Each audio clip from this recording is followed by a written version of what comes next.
Thank you for the introduction, and I want to thank the organizers for inviting me to speak on this subject.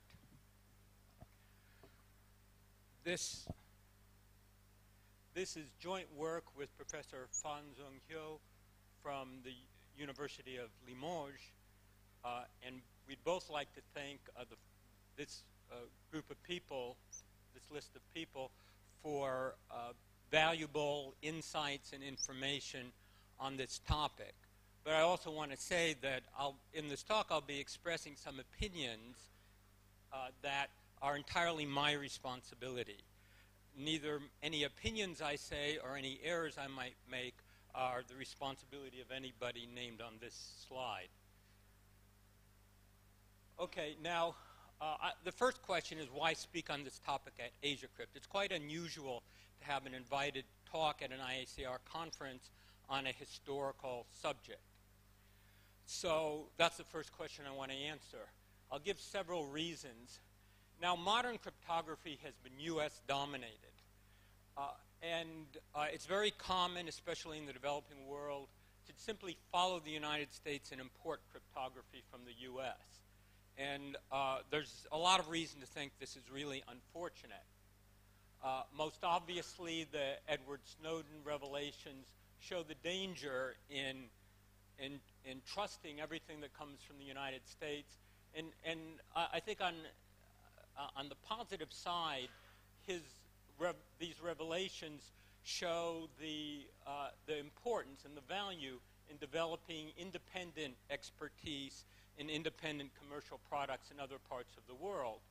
So for that reason, it's useful to be aware of strong cryptographic traditions that exist in other parts of the world. I think you could say that knowing about these traditions can give other countries in this region in particular the self-confidence needed to break free of US domination in cryptography. So that's one reason. There's another reason not to rely on the United States for anything. Starting next month, look who'll be running the US government. Okay. A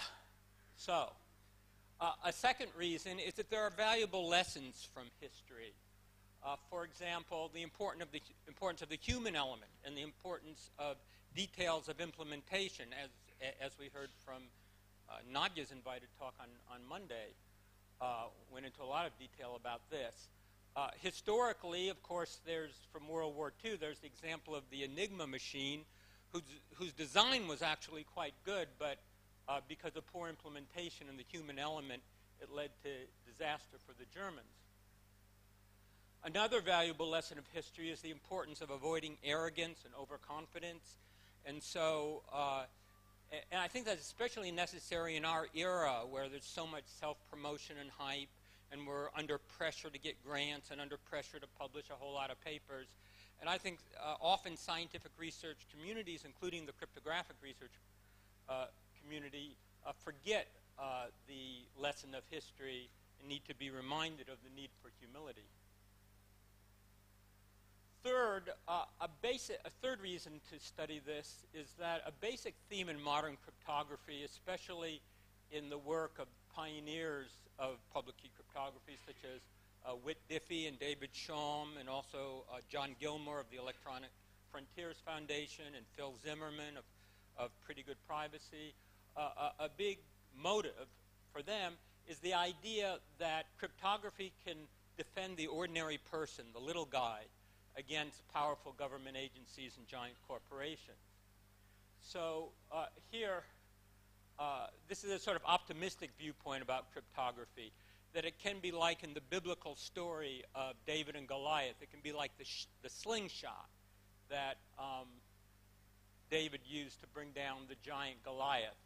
And it's particularly relevant when we meet here in Vietnam because in the 20th century, probably the best example of a David and Goliath situation was the Vietnamese victory over France in 1954 and over the United States in 1975. In her memoirs, Nguyen Thi Binh, perhaps the most famous living woman in Vietnam right now, she was foreign minister of the Provisional Revolutionary Government of South Vietnam and was the lead negotiator of the liberation forces in the South at the Paris peace talks. And in her memoirs that recently appeared, she refers to the story of David and Goliath and says that our friends admired the determination and sacrifice coming from a small nation standing up against a colossal empire, and then she compares our narrative to the biblical story of David and Goliath. Okay, so let me start with the French War. Now, at first, in the early years, Vietnamese crypto was very primitive.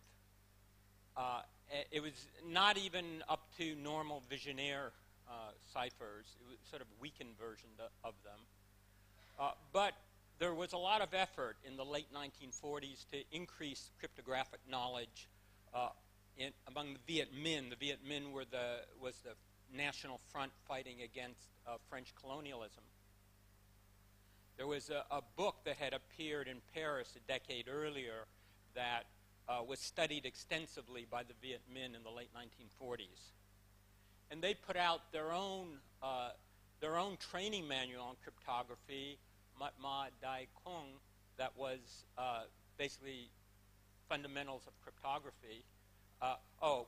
For Vietnamese people, please, I apologize for my terrible pronunciation of Vietnamese names and words. I'm sorry about that.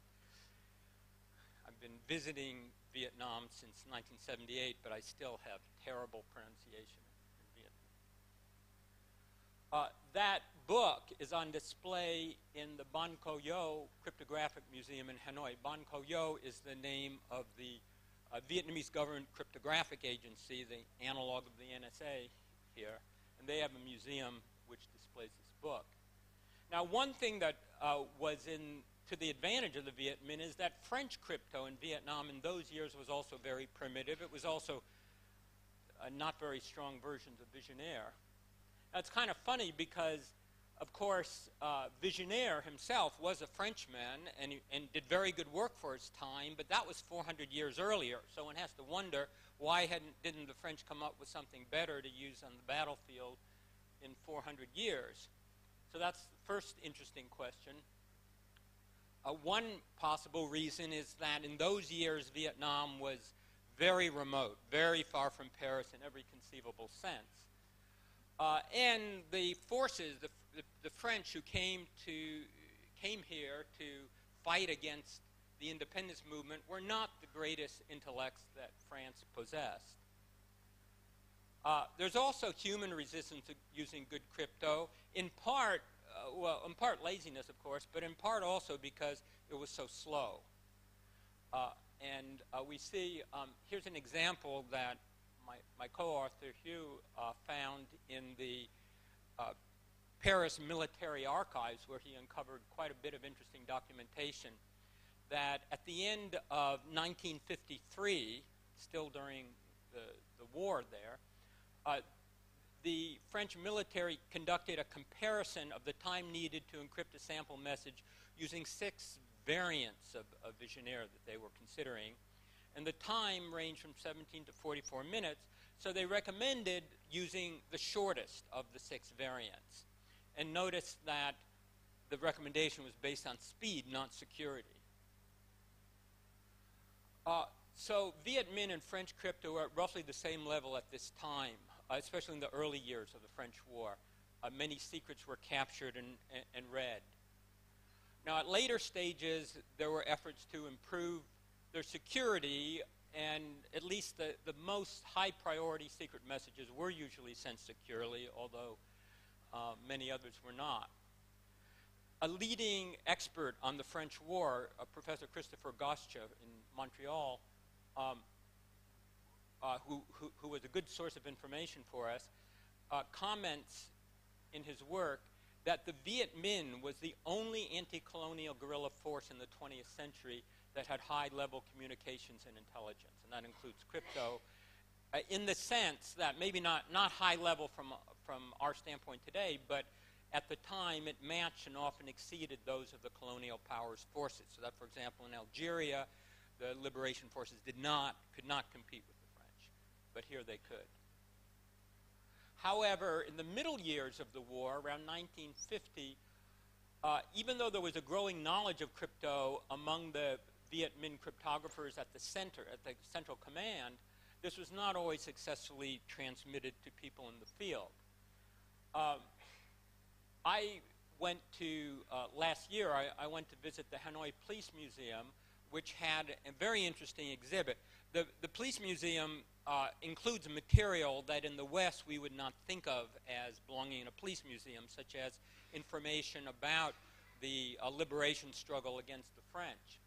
And one of the exhibits shows an action of Viet Minh commandos that in September 1950 destroyed the French ship Amiot d'Anville, and that thwarted a major French attack on the Thanh Hoa Gan Ha Tin liberated zone of central Vietnam. So they were able to effectively defend the Viet Minh controlled, those three provinces that were largely Viet Minh controlled at that time. They could defend that against this attack.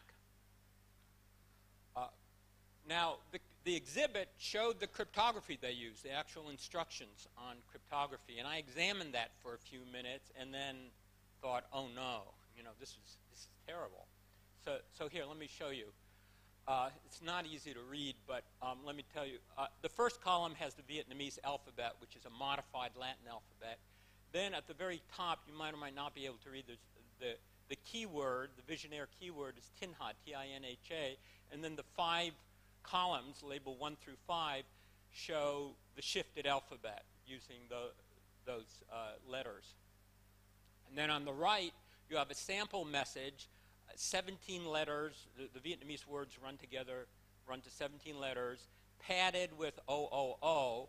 So you have 4 plain texts on the bottom left here, and then the corresponding ciphertext over there on the right, the 4 5-letter blocks. So this is just like when I teach elementary crypto, just what we do. Okay. And then, so this is what is described there. And then the next slide will show the next sheet of instructions that show the resulting ciphertext highlighted in a rectangular box. The first block of transmitted ciphertext is the keyword. So, okay, so oops. And it's nicely spaced, so you can easily see the keyword length. At least they didn't have a problem of key distribution. So, okay. But, okay, so we're laughing at, of course there's reason to laugh at this blatant neglect of Kirchhoff's principle or any other principle of cryptography. But the fact remains that their attack on the French was one of the great successes of a secret guerrilla commando cell in the mid-20th century. So what's the explanation? Why didn't their poor use of cryptography lead to discovery and defeat? So one possibility is that the French never captured any of their communications, so they didn't really need cryptography at all. They could have just sent the plain text. Or maybe the French did capture something, but they're so ignorant, the French who captured were so ignorant they didn't know what they were looking at, and they couldn't crack a Visionaire cipher even when given the key. In any case, I think it's clear that we can't conclude from the level of cryptography used in the field at that time by the Vietnamese commandos and the local French. We can't conclude much about the level of cryptographic knowledge at the command centers because they were so isolated there. And it might have been that the problem was that the knowledge of cryptography at the command centers was not disseminated to the field. In 1990, the Vietnamese government wrote a long report on the history of cryptography. It was sort of leaked to the West. I don't think it was officially declassified in Vietnam, but it was leaked. And the NSA translated it with the title Essential Matters. I bought it in ebook form on Amazon, which was a mistake because NSA, with all of its technological brilliance, does not know how to format an ebook. It's virtually unreadable. The formatting's so bad. I've never seen an ebook that's that bad. But there were some interesting things in it. Not technical details about the cryptography they used, but more the people who were involved and the institutions and the importance that the leadership attached to cryptography. So a couple interesting facts that come out of this book. One is that the cryptographic branch of the People's Armed Forces of Vietnam was formed 10 days exactly after the Declaration of Independence by Ho Chi Minh. So it was a top priority. Another thing, in the late 1950, the year 1950, just a little bit after that incident with the blowing up the Amiot Danville ship, the Vietnamese sent their cryptographers to China for 6 months of training, and this greatly improved their technical level, according to this report. Now, at this time in 1950, the Chinese experience was a great model, a great inspiration for the Vietnamese, and just a year before, the Chinese communists had defeated a Western-supported regime in an incredible guerrilla war. So it was a major event in this part of the world, obviously. But there were differences in communications, because in the case of Chinese, the words first have to be either translated or transliterated somehow to a standard alphabetic language before encryption, where Vietnamese is written in a modified Latin alphabet, as we saw on that earlier slide, and so it can be encrypted directly, but not exactly the same way. That some modifications were needed, and this was something that the NSA dealt with. There's a declassified report from the NSA called Vietnam, a SIGINT paradox, that explains this question of the Vietnamese alphabet. They point out that Vietnamese cannot be transmitted by using standard international Morse code because of the peculiar letters and use of accent marks. So the NSA cryptolinguists had to learn what the Vietnamese had done to express the features of their alphabet in Morse code before tackling translation. And they gave the example that the hooked O was rendered as OW before put into Morse code, and the hooked U is translated into UW. And the letter W does not exist in the Vietnamese alphabet, so it could be used for a special purpose. And NSA report went on to say that because the U hook, O hook combination occurs very often in Vietnamese, for example, my co-author's name, and a lot of other names, it's very common, so they would abbreviate UW, OW to simply WOW. So that was the first step before rendering it into Morse code and then encrypting it. But that's the closest that the NSA report comes to anything technical. And I should say that the NSA declassified histories have been very useful to us, but they talk about other things besides technical details related to cryptography. So sometimes they're very useful for determining context, but not really for technical things. Another interesting thing in that NSA report is that they conclude that as early as 1961, which was the very beginning of the American War, NSA analysts knew that our opponents were good at the cryptologic trade and maintained a healthy respect for the cryptologic abilities of the North Vietnamese. Well, in the 1950s, the main foreign help came from China until the late 1950s, when the Soviet Union replaced China as a source of advice and assistance. But I don't want to minimize the role of China as a source of help in other areas.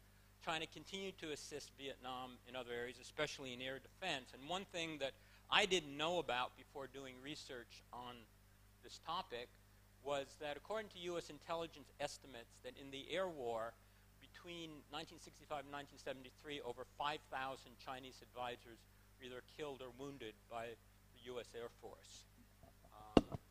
This is pretty incredible. This was really a horrible time for Vietnam because of these air attacks. And in fact, there's a famous statement by the U.S. Air Force General Curtis LeMay said that he wanted to bomb the Vietnamese back into the Stone Age.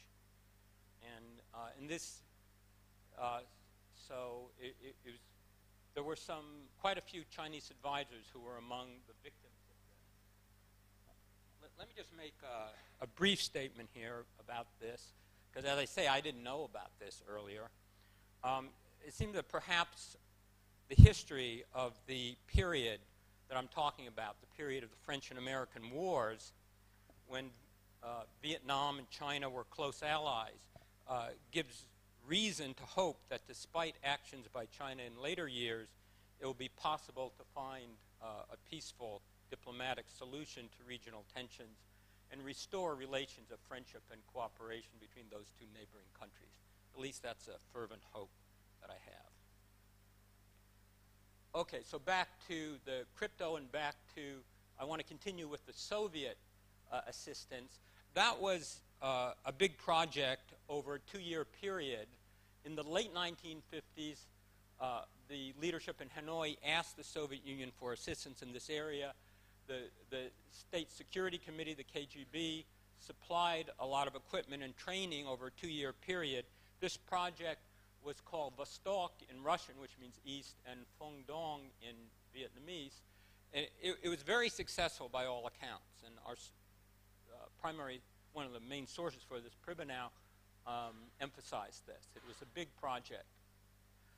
Merle Pribanow has written about the relationship between Vietnam and the Soviet, between Vietnam and the Soviet Union, and especially, and less about the relation with China. And he discusses that there was some tension and mistrust in both the Vietnam-USSR and the Vietnam-China alliance.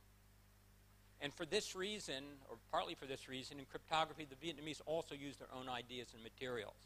He said that they were not dependent on the Soviets or Chinese. And this actually created problems for the NSA and the cryptographic branches of the U.S. Armed Forces because, of course, they had for many years been analyzing and studying Soviet and Chinese cryptography. And when the Vietnamese carefully sort of tweaked it, this made life more difficult for the cryptanalysts on the other side. Also, another thing he says is that the Vietnamese tended to upgrade their implementation rather frequently, and this also created problems for the NSA. This is his report, Soviet-Vietnamese intelligence relationship during the Vietnam War. The Vietnam War is the American term for the American War in Vietnam. The subtitle is Cooperation and Conflict. Okay, so let me go on to the American War.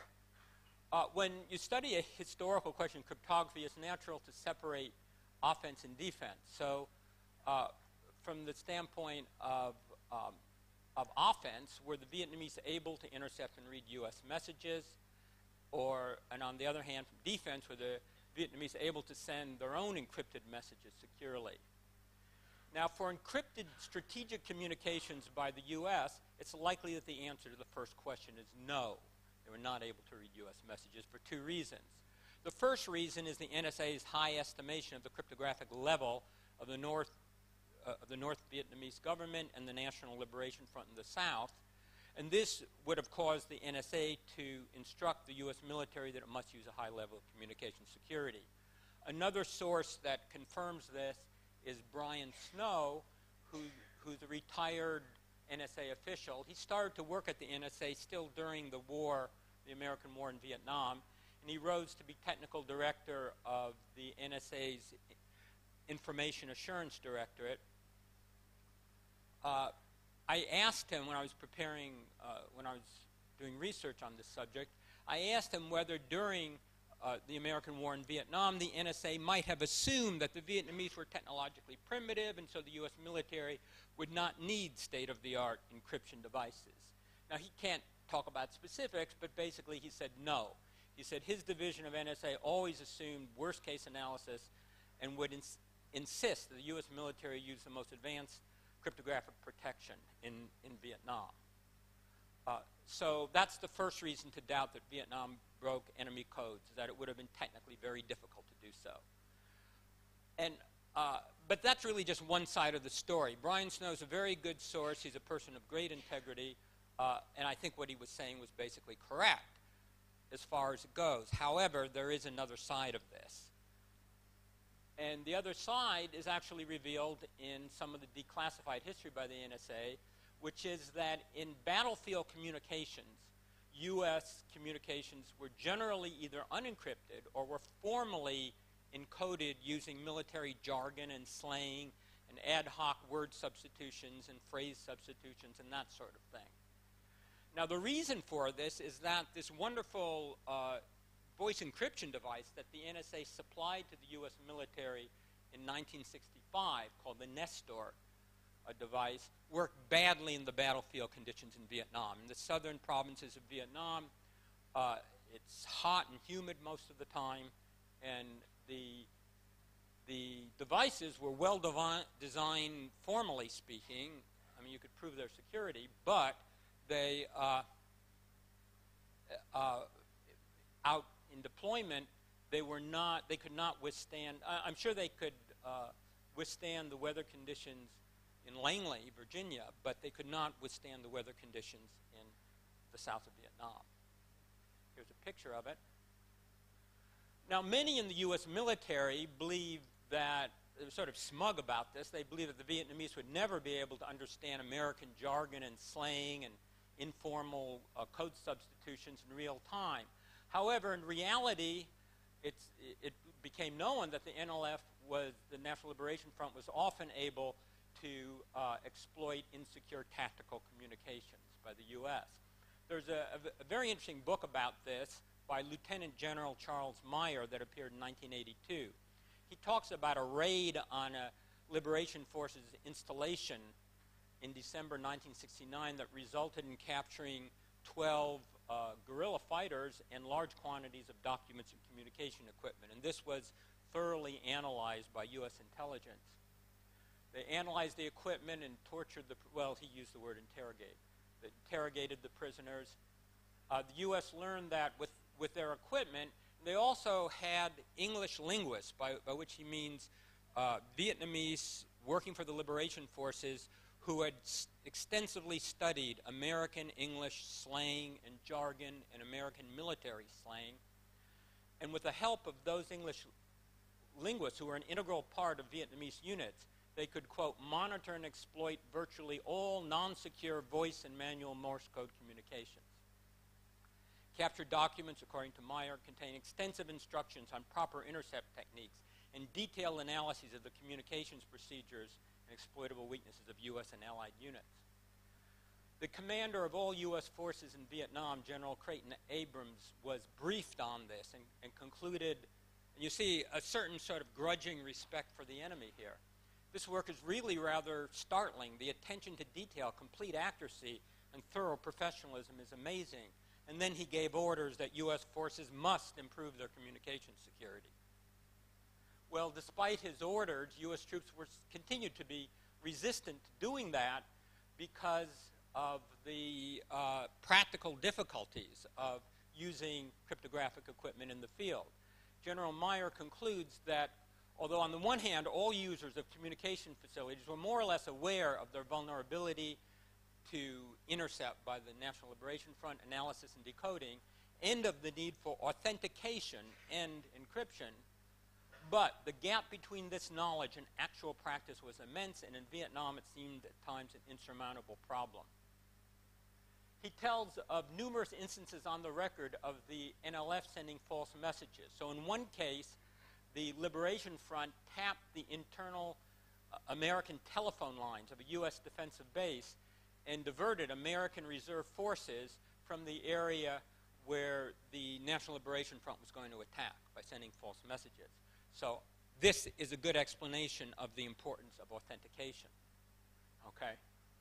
Now here's an interesting case that Meyer tells about. A U.S. operator removed the cover of a KY-8 model Nestor device to allow ventilation and cooling. And this made sense because overheating was the biggest problem that they had. However, that improved the operation, but it violated security by exposing the equipment to view and giving the enemy an opportunity to intercept intelligible signals. In other words, a successful side channel attack. And this I find amazing. You know, just visualize in your mind's eye a half century ago, hidden deep in the hot and humid jungles of southern Vietnam, a signals intelligence unit of the National Liberation Force, of the National Liberation Front, is successfully exploiting side channel vulnerability of an NSA encryption device, and then listening in to top secret U.S. military communications. And I think this is just really cool, you know, to think back that they did this. Okay, so NSA also had a problem with side channel. Okay, now in contrast, the National Liberation Front probably did not break the high-level encryption that was used for U.S. strategic communications. There's a second reason to think that breaking strategic encryption was not done, and that's that the Vietnamese didn't have to do it. They had extremely good human intelligence sources. The most famous example of this is the master spy Pham Xuan An. And here's a photograph. He's on the right. On the left is the commanding general of all Vietnamese forces in that time, General Vo Nguyen Giap. He was inducted into the Vietnamese Communist Party. Pham Xuan An was inducted into the Vietnamese Communist Party in 1953. Actually, he was inducted personally by Le Duc Tho, who about 20 years later was offered the Nobel Peace Prize along with Henry Kissinger. Le Duc Tho refused the prize. Henry Kissinger should have refused the prize. But anyway, so no one less than Le Duc Tho inducted him into the Communist Party. He was ordered to refrain from any activities that would reveal his communist sympathies. He was sent to the United States in 1957 to study journalism, and then he went to Saigon as a figure in the U.S. news media during the crucial years of the war. He was trusted by top CIA people. He was very close to some leading CIA people in Saigon, as well as key officials of the South Vietnam regime. His career as a deep mole working for National Liberation Front and North Vietnamese intelligence lasted during the entire American war. And in secret, it later became known, actually quite recently, that he had received 16 medals for, upon his death, it was revealed, his death in 2006, it was revealed that he had received 16 medals for extraordinary service in secret. It is reported from people from the Central Committee of the Communist Party in Vietnam that after receiving An's reports, General Vo Nguyen Giap and President Ho Chi Minh said, quote, "Now we are in the Americans' war room." In 1976, he was named Hero of the People's Armed Forces of Vietnam. He rose to the rank of Major General and was given a war hero's funeral when he died.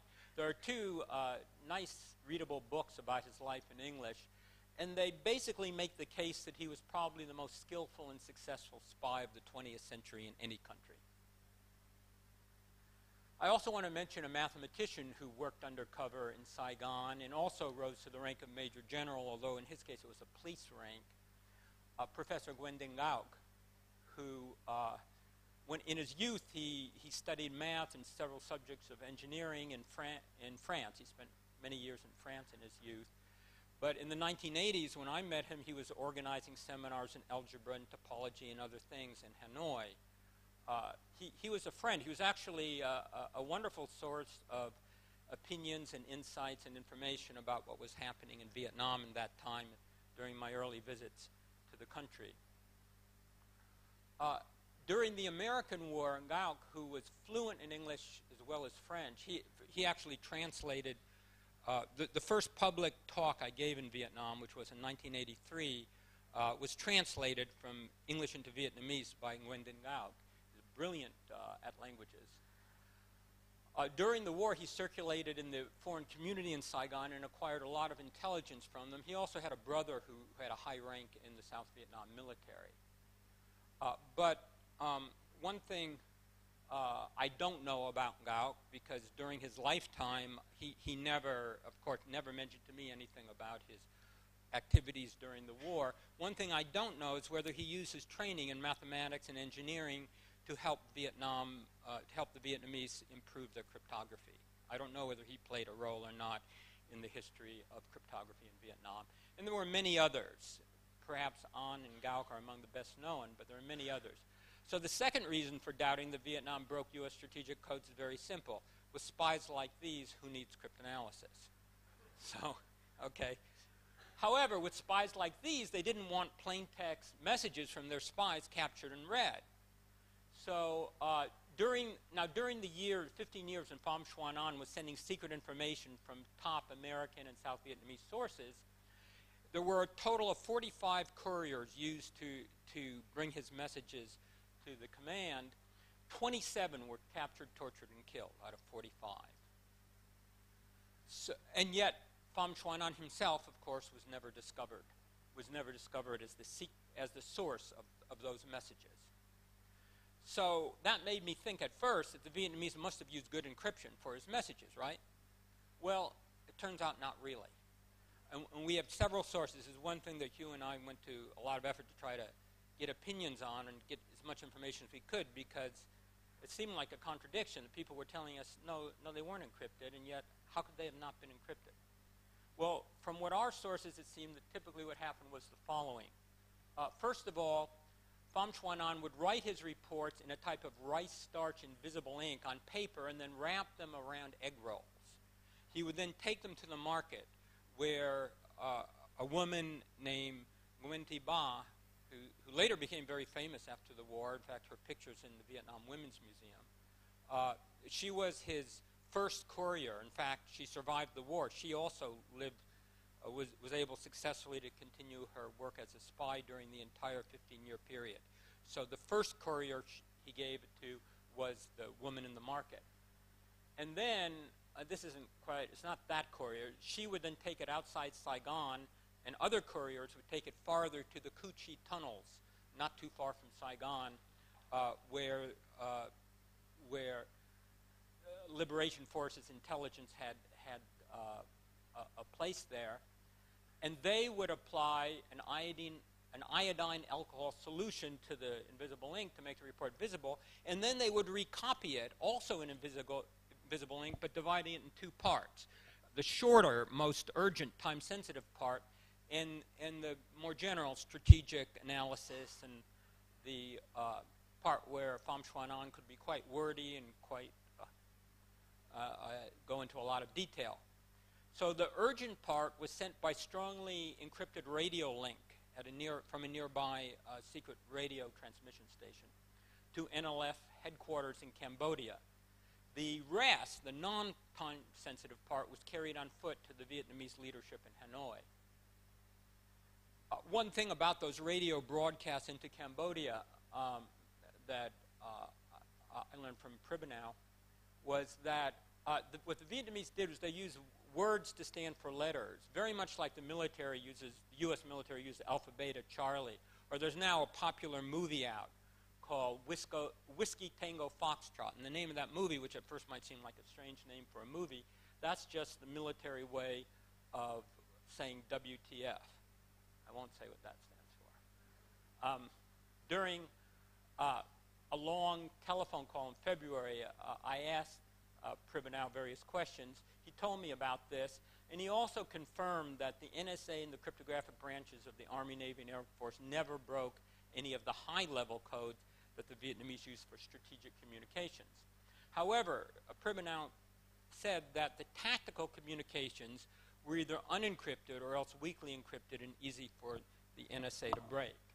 So there's a big contrast here between the strategic and tactical situation, and that was already clear in the case of Pham Xuan An's reports, that only short part of his report would be encrypted. Most of it was not. So the question I was interested in was, why was U.S. intelligence unable to determine the source of An's unencrypted reports, given that 27 of the couriers were captured? Now, one first question was, were they unaware that the NLF was sending messages in invisible ink? Here the answer is no. They knew that perfectly well. Pribenow said that the CIA and even the French before them were very much aware of the use of invisible ink by their opponents. Were the couriers able to destroy the messages quickly enough on the verge of capture? Well, probably most of the time, or perhaps most of the time, but it's hard to believe that all 27 were able to successfully do that before they were captured. Another possibility, that might be the most likely answer, is that none of the captured reports had elements that pointed directly toward Pham Xuan An or gave clues to narrow the search. That is, the unencrypted messages might have been of a sufficiently general nature, you know, sort of gossip about what was going on in the U.S. and South Vietnamese high circles in Saigon and things of that sort, that there could have been a lot of possible sources. And in fact, U.S. intelligence knew that the South Vietnamese military and intelligence services were riddled with spies. So it was hard to narrow down the source. And the part that was transmitted by radio to Cambodia was never broken by the U.S. So if that urgent part of the message contained things that might have pointed to Pham Xuan An, that the U.S. was never able to determine. The source, by the way, Merle Pribenow, he retired from the CIA in 1995. He worked for 27 years as a Vietnamese language specialist for the CIA. And this was his summary of Vietnamese cryptography during this time. North Vietnam sent cryptographers and radio operators south in the early 1960s to upgrade the security of communications with the South. Said they used several different systems during the course of the war and upgraded their encryption systems several times. By the end of the war, at least, they were using a double encryption system involving the use of substitution codes from a code book and then enciphering with a one-time pad out above that. Now, the Cryptographic Museum that Ban Co Yo has displays such a code book, and the way it worked was that each syllable of a Vietnamese word was converted to a 5-letter block in the Latin alphabet. And Vietnamese lends itself toward that because Vietnamese words break into syllables that are written as separate words in a clear-cut way. So, for example, attack, which is Tan Kong, the first syllable was put in the code book that Hugh observed at this, studied at this museum, into AFHBV, basically random letters in the Latin alphabet, and the second syllable into 5 other ones. Then a one-time pad, which was shared just between 2 users, was used. Now, the code book that told how to convert Vietnamese word into the random 5-letter blocks, that was shared among many users. That was distributed to many users. When a code book was captured by the U.S., it would be immediately replaced by another one. But that did not have the highest level of security. However, the one-time pad was just shared by 2 users, and it was manufactured as very, very tiny, presumably so that it could be swallowed if someone was captured. And it had to be printed in the Soviet Union because Vietnamese presses could not handle the printing job. And also it had to be read with a magnifying glass, just a tiny type. There's an NSA history called Spartans in Darkness, a nice title, and it's available online. It has some very interesting information, although the parts dealing with cryptography are heavily redacted. It gives, to summarize the information in it, it gives 2 key areas where signals intelligence gave Americans tactical benefits. First of all, these are the 2 most important areas during the American War where the U.S. got an advantage. Starting in late 1967, U.S. obtained accurate estimates for the numbers and the destinations of liberation forces that were moving south on the Ho Chi Minh Trail in preparation for the Tet Offensive of February 1968. And during the air war, they could intercept messages and alert U.S. bombers about surface-to-air missiles that were approaching and approaching MiGs so that they could take evasive action and break through the air defense around Hanoi and other targets. Now, the problem for the Vietnamese was that encryption was very slow with a primitive technology. So tactical communications could not be sent securely if either a vast amount had to be sent, which was true in the period when personnel and materiel were moving south in 1967-68, or when information had to be sent extremely fast, as in the case of air defense. So those were, so that was really the fundamental problem. So Vietnam did manage to shoot down many bombers, but they would have shot down more if they'd been able to encrypt all of their orders to the MiG pilots and the surface-to-air missile operators, which unfortunately was not possible. So this meant that during the time of the Tet Offensive, and also during the time of the air war, American signals intelligence allowed the U.S. to inflict much greater casualties, much greater killed. A tremendous number of liberation fighters were killed during the Tet Offensive. It was a strategic victory for Vietnam, but it was a very, very costly one. Probably one of the reasons why it was so costly was because of U.S. SIGINT. And similarly, during the air war, the U.S. relied heavily on intercepting surface-to-air missile communications especially. So to summarize the picture, despite the technological superiority of American forces, communication security was really approximately equivalent in the sense that it was good for strategic communications and bad for tactical communications on both sides. So in a sense, you can say that crypto was leveling the playing field in the sense that Vietnam was fighting against a much more technologically advanced country in the French and American wars, but in cryptography it sort of leveled off. So why was this? Well, I would say that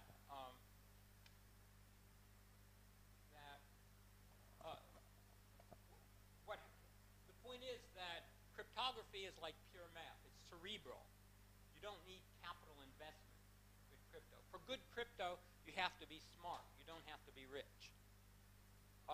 In mathematics, Vietnam has a strong tradition, exemplified in the 20th century by professors Le Van Thiem and Hoang Thuy, pictured here, and in the 21st century by Fields Medalist Professor Ngo Bao Chao. So given that Vietnamese culture places such a high value on things like pure math, places a very high value on pure thought, it's not really so surprising that they could come up with ciphertext that the NSA could not break. And Gauss mentioned that among the anti-colonial wars in the 20th century, the French War, for example, was unique in that respect. And finally, judging from last year's Asiacrypt, there's interest at Asiacrypt in the moral character of working cryptography. Now, I'm not going to talk about that. I don't consider myself to be an expert on moral issues, and I think it's not always appropriate to lecture one's colleagues on what's moral and immoral anyway, so I won't do that.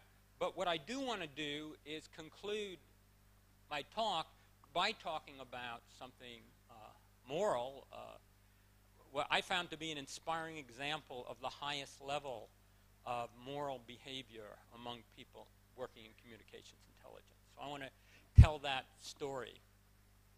This was revealed in two sources. There's a book by a very famous American journalist named Seymour Hersh. The book's about Kissinger and Nixon. It's not about anything related to cryptography, but there's a long footnote in it that reveals the story. There's also a lot about this story, or a fair amount, in a declassified 2002 NSA history of cryptography in the war, although that's heavily redacted, and there are only a few details added to Seymour Hersh's account. So here's what happened.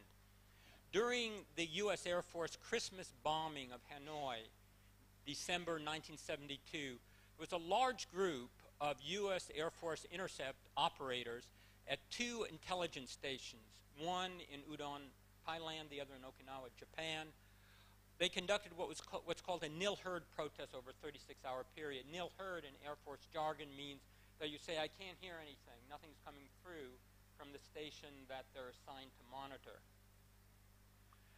These men were so disgusted by the U.S. bombings, the war crimes that their government was committing, that they refused to report the intercepted traffic they were hearing from the Vietnamese surface-to-air missile stations. This is pretty incredible. I was amazed at this. According to Seymour Hersh, some of the men were so disgusted by what their country was doing that they cheered when they heard that a B-52 bomber had been shot down by the Vietnamese. Now, there are reports. Now, the U.S. Air Force continues to classify everything connected with this episode. But there were rumors or reports from other airmen that there were secret military trials of the protesters in Taiwan. Now, the action of these men, who were low-ranking U.S. Air Force men, they helped the surface-to-air missile stations defend Hanoi. And when I read about this, it brought back some vivid memories of the first trip to Vietnam by Ann and me in 1978, just 3 years after the American War ended. It was still, you could see the devastation from the war. In fact, Noi Bai Airport, where we all landed, the international airport, at that time it was just a little airstrip. And around it you could still see the bomb craters that were at that time filled with water. And when we drove in to town, you could see the trees had white paint around them, a strip of white paint.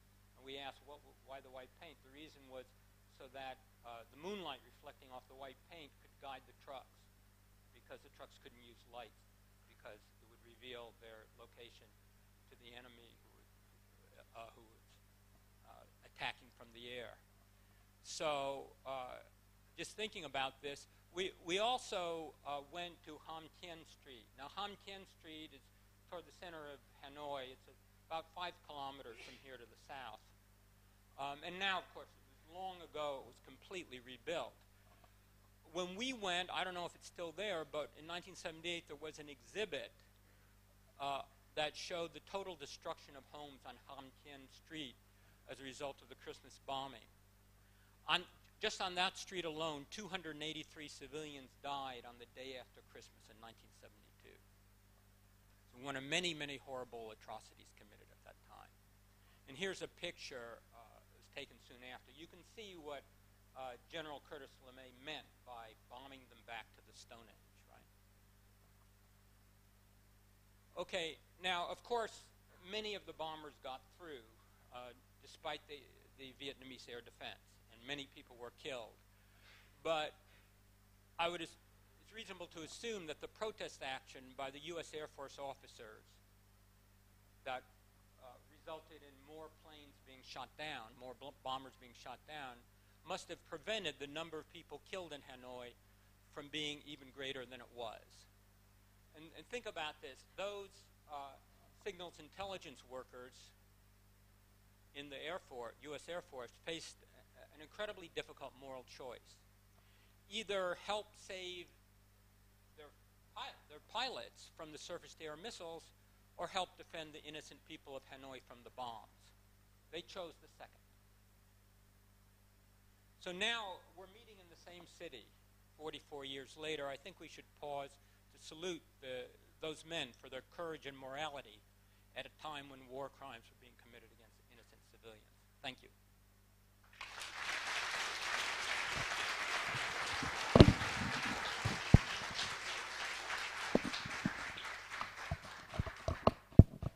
Thank you, Neil, for the fascinating of it.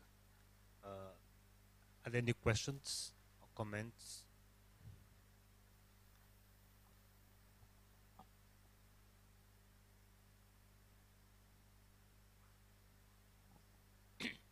One of the most famous incidents in the American war was the attempted rescue of prisoners of war by the Americans. They raided a camp where they thought that the prisoners of war were located, but it had been emptied before the raid.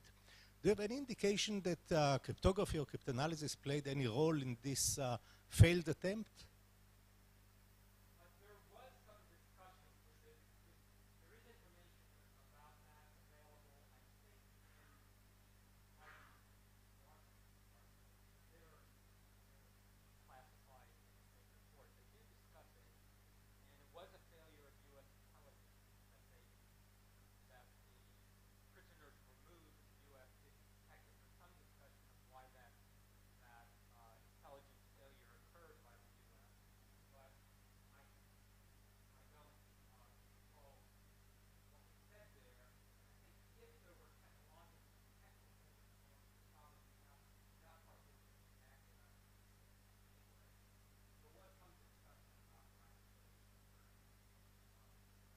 But it was not due to the Vietnamese breaking American codes that they evacuated the camp. Not that I know of. Again, it's conceivable that it was out, but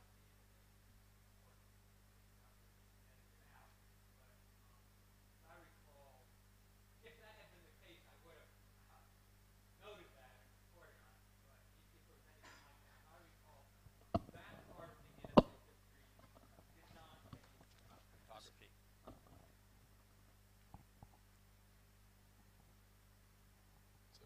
For the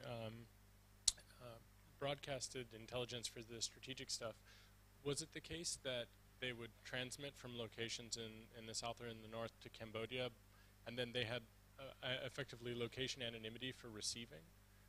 How was it actually organized in terms of sending messages?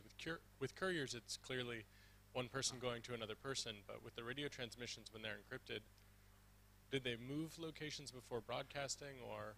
Well, I would assume that the broadcasters must have moved, must have been mobile broadcast units.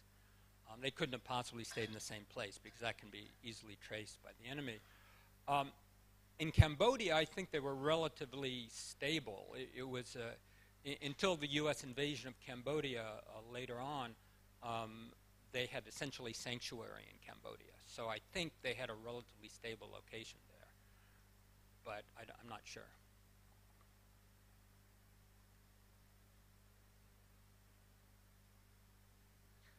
So I remember last year when we had a conversation on this subject, you asked yourself the question as to how the Vietnamese intelligence realize, be aware when the message being deciphered by the American side. Would you have a question for that question now, answer for that question now, or is it unknown? Whether the Vietnamese intelligence was aware that when the Americans had broken the code. Well, as I said, the high-level codes were not broken, but apparently they usually were able to figure out when the code books were captured. That was the main thing they had to worry about, because the code books would be one step. You know, if they could capture the code books and then they had couriers, they could capture the one-time pad. So that must have, they must have been able to get reports on that usually and quickly issue new code books. But as far as breaking strongly encrypted Vietnamese messages, that just didn't happen.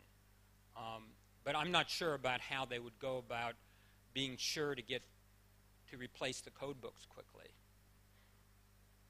I did have a series of questions that I prepared for people from Ban Co Yo last year and got some answers,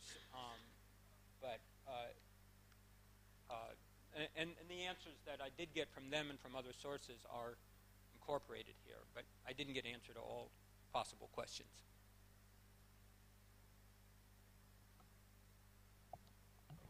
In the liberation struggle in South Africa, the USSR also had helped a little bit with the math using modular addition. Essentially, they did one-time pads.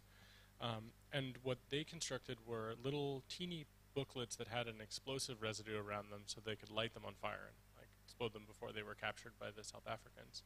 And you said that it was very small in this case and they used magnifying glasses.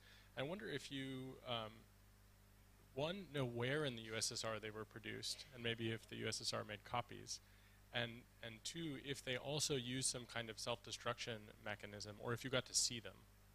Well, that's a good thought. I didn't get any information that would indicate that. I assumed that they would swallow them, but there's nothing in any source that I saw that indicated they had a self-destruction mechanism. But again, that doesn't mean that there wasn't. I just didn't discover that. And and I don't know where in the Soviet Union they were printed. It was just a technical thing. You know, the Vietnamese just simply couldn't do it. It wasn't that, other than just having better printing presses or more miniaturized printing presses, in the Soviet Union. There wasn't any other reason why it was sent to the Soviet Union to be printed up.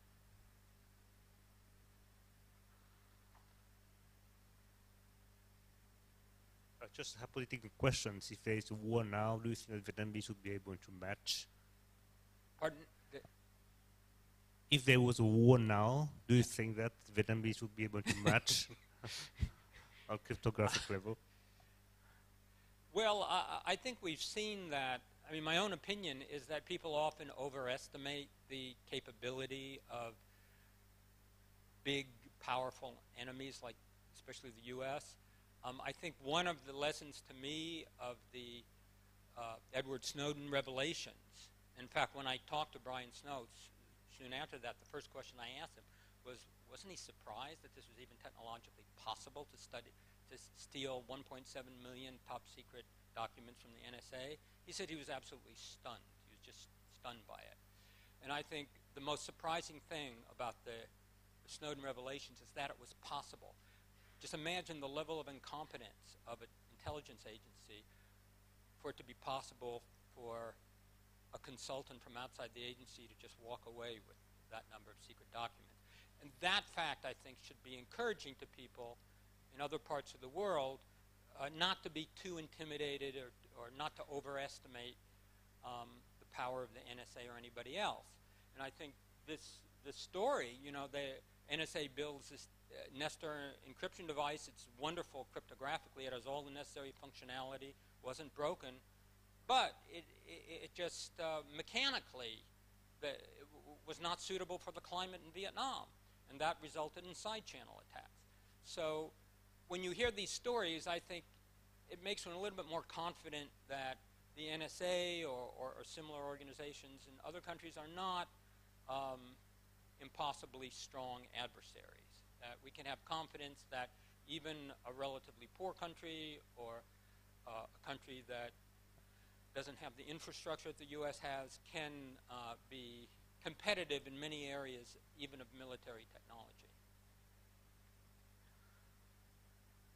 Other questions, comments? So if there are none, let's thank speaker again for the wonderful talk.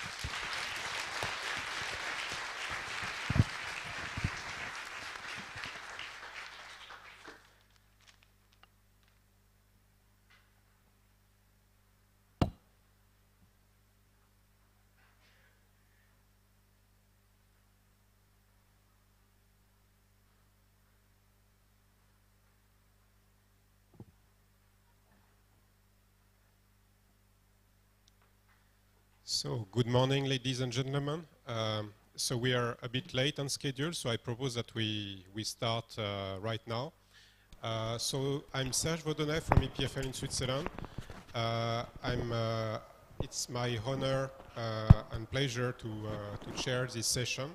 So as you know, the program committee decided to award a few papers in these conferences. We have seen one presentation on Monday. We have seen one presentation yesterday, and today we will see the presentation of a third paper which was awarded by the program committee. And this paper apparently creates a new branch of cryptography. So the paper is by Alexander Russell, Moti Young, and Hong Tsung Chu, and the talk will be given by Kyung Tang. Everybody hear me well? Thank you for the introduction, and also we thank the PC members for the recognition of the paper. Dr. Copley is already going to talk about cryptography, clipping the power of kleptographic attacks. This is joint work with Alex Russell, Moti Young, and Hongsheng Zhou. So we know that modern cryptography have achieved splendid success in the last couple of decades, both in practice and theory.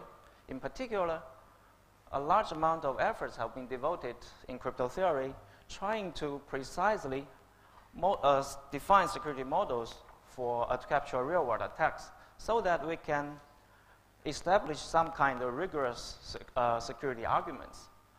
While real life is sophisticated, the simple-minded crypto is very challenging for the simple-minded crypto to perfectly capture all the real-world attacks. So that's the quote I put here. Despite all those great advancements, still there's a long way to go. In fact, there's still a huge gap between the security practice and the crypto theory. I steal this picture from The Economist, which originally trying to describe the post-election life, which I also found quite fit here. As you may guess, depending which community I'm talking to, I might swap the names of the two sides. But the reason it makes perfect sense is that the gap actually due to responsibilities from both communities. One fact in this gap is that there exists an implicit assumption essentially in every single cryptographic models that the security can only be guaranteed unless we trust the implementation. So the current tradition is that once cryptographers have designed and analyzed the cryptographic algorithms, then their job is done. Someone gonna implement it correctly. While putting trust on implementation is very dangerous. Nadia already gave us a great demonstration that all kind of possible attacks could happen. Besides the unintentional careless bugs due to the programmers, more and more evidence was shown that intentional sabotage on the implementation could happen.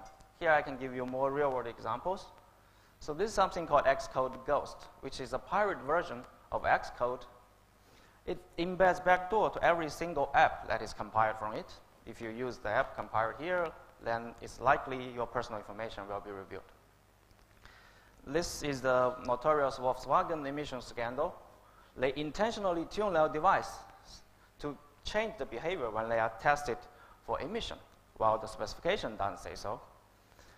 I guess most of you have heard of this touching letter from Apple that they claim they do not want to cooperate with FBI to even unlock one of the terrorists' iPhone. But the hidden message behind this letter, although unintentionally, is that they do have the capability to unlock everybody's iPhone. Quite interestingly, these recent real-world attacks were actually formally demonstrated 20 years ago in some theory, which is called kleptography, which is the science of stealing information subliminally from black box implementations. This is due to Adam Young and Moti Young. A very simple example can be seen as follows. We all know and love RSA. A version of the textbook RSA key generation could be done as follows. We choose two random primes, multiply them. Anyway, and we choose a random exponent as a public key. While the implementation do not have to follow exactly as the specification, it still generates public key and secret key, but it may contain some backdoor or special instruction to guide the adversary, the malicious implementation to do something different and to give the adversary some more advantage. In particular, a special attack can be seen as follows. Again, the malicious implementation generates a prime factor as before, but instead of sampling the random exponent randomly, they directly encode one of the prime factor into the public exponent. Now it follows immediately that to the implementation provider who has the backdoor can directly decode from the public key to get the prime factor and completely break the security of RSA. While what's worse is that to everybody else who does not have this backdoor, the maliciously generated output of this public exponent actually looks perfectly fine as like randomly distributed. Quite unfortunately, Adam and Moti got quite lonely for quite some time. The security community don't really take this attack so seriously. Maybe it's mainly considered as some theoretic and geeky attacks. 20 years later, this gentleman tells the world, theory can go to practice, but not in a nice way. So in the Snowden revelation, there's actually there's something called dual EC pseudorandom generator, which exactly carries this type of attack by generating malicious public parameters.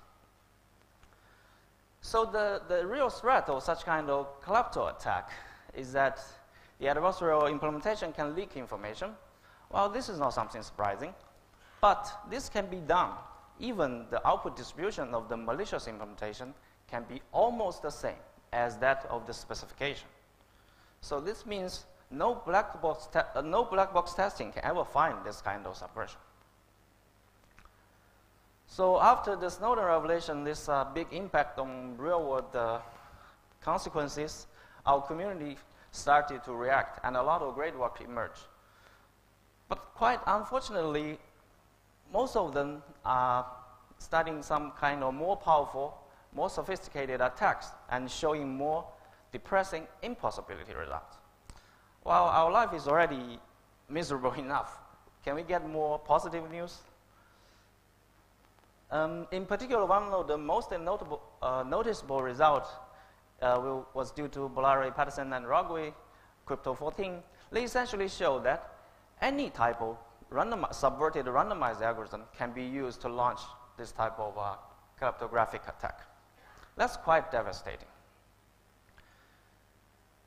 But the state of the art for defending is a little bit less satisfying. Because of the subliminal channel attack, it was suggested that we may have to give up on randomized algorithms. One immediate consequence is that we have to assume the key generation to be honest. Also, the encryption algorithms, we have to use deterministic version. So this means we can never achieve CPA security for public key encryption. Also, the correctness of the malicious implementation is essentially directly assumed. There are also some other interesting perspectives considering defending. One of the most interesting one, probably due to Dodis et al., assuming some kind of trusted reverse firewall. But the critical factor here is that they need some trusted source of randomness, which is not clear where we can get. If we can't have trusted randomness, actually, it seems the subliminal channel attack will simply go away. So the status is somehow looks a little bit like this to me. So it's, for defending, actually, the situation is widely open. From theoretical point of view, we don't even have an agreement on what is the right model. What do we mean by security in this new setting? And we essentially know very little, equivalent to know what to do about the subverted randomized algorithms. If we think just simply giving it up is also a good option. And very few functionality have been considered. This is far from being understood. Basically, we don't have understanding at all. So the long-term goal is that we want to design some kind of system that can be immune to such kind of cryptographic attack. And we won't even want to build a parallel theory of cryptography in this new setting. We call it cryptography. We devoted quite some effort and made some progress along this line. The first, of course, is definition. We cryptographers love definitions. And we want to lay down the foundation of this cryptography. So we propose a general definitional framework which enabled us to derive a hierarchy of definitions. A quick remark here is that we explicitly permit the adversary to subvert every single algorithm within one cryptographic primitive. This is quite different with previous works that assume some algorithms, such as key generation, to be honestly implemented. With the taxonomy settled, we would like to do some real job. Can we actually mitigating the damage of subverted algorithms? Can we somehow dance with this subliminal channel so that still some of the primitives can be preserved secure in this very devastating setting? And we want to achieve this with minimal change in the existing specification so that it can be immediately deployed. To be more concrete, we consider the subversion resistant trapdoor implementation, pseudorandom number generator, and digital signatures. Let's have a brief look of what do we mean by cryptographic model. So the story now goes as follows. The adversary implements some functionality and posts it for use. So the regular user, what can I do? They can only take it and use it, hoping it's secure. While there also exists a new entity called watchdog, who has the specification, can be denoted by some industrial lab or whatever. he will take the implementation and interrogate it, compare with the specification, try to do some detection. In more detail, there will be 3 participants in this security model. So again, the adversary is still there, but it's more powerful, because now the adversary is allowed to not only play in the game to break security, but also provide malicious implementations. The challenger also still there, but the challenger got much more restricted because he's now only allowed to use malicious implementation to play the game, to play the traditional game with the adversary. While the new entity watchdog simply just do a black box testing. A cute feature, a characteristic to mention here is that normally such kind of powerful attack are launched by implementation providers or specification or standardization agency, right? They might be quite malicious. They want to break security, but in some sense they're also proud. They don't want the public to know what they are doing. They want to keep the subversion under the radar. So the adversary's goal here is twofold: break security, but keep the subversion under the radar. So the security in this new setting is just the other way around. Either the watchdog can detect the subversion, or the primitives will still be secure in some kind of upgraded security game when user simply use malicious implementation. Actually, the real modeling procedure is quite sophisticated, depending on the quantifier, the power of the watchdog, the form of the implementation. Actually, there exist multiple variants of the definition. We encourage you to take a look at the paper or possible models. One might immediately have a question, since in the cryptographic attack, it's essentially demonstrated no watchdog can find out the subversion, right? Then what's the point of having this watchdog? What's the use of it? The watchdog can at least do some very minimum thing to ensure the implementation at least is not completely crazy. For example, for deterministic algorithm with a public input distribution, the watchdog can simply just sample, evaluate, and compare, right, to ensure the consistency. But for randomized algorithm, for example, randomness generation, no watchdog can ensure the output to be uniform, but at least the watchdog can ensure the randomness, the output has certain amount of entropy. Otherwise, the watchdog can simply observe a lot of collisions by repeatedly running the implementation. So the main idea of this whole cryptography actually is how we can amplify this very minimum trust or very minimal guarantee provided by the watchdog by very delicate specification design, so that we can boost this very tiny guarantee to ensure the security of the whole cryptographic primitive. We want to mitigate subliminal channel as the major task, and one critical factor here is the key generation has to be randomized, so we have to deal with this situation. Let's consider one of the most basic building block in crypto, which is one-way permutation. Everybody knows what it is. And suppose some adversary wants to launch the klepto attack on one-way permutation. What can he do? She can simply supply a malicious key generation or index generation implementation and keep the implementation somehow undetectable. Here I ignore the evaluation component because it is a deterministic function with a public input distribution, so it would be almost consistent. The attack is actually very simple. It simply echoes the folklore knowledge that random padding is dangerous. So imagine there's a part of the index actually will be directly output.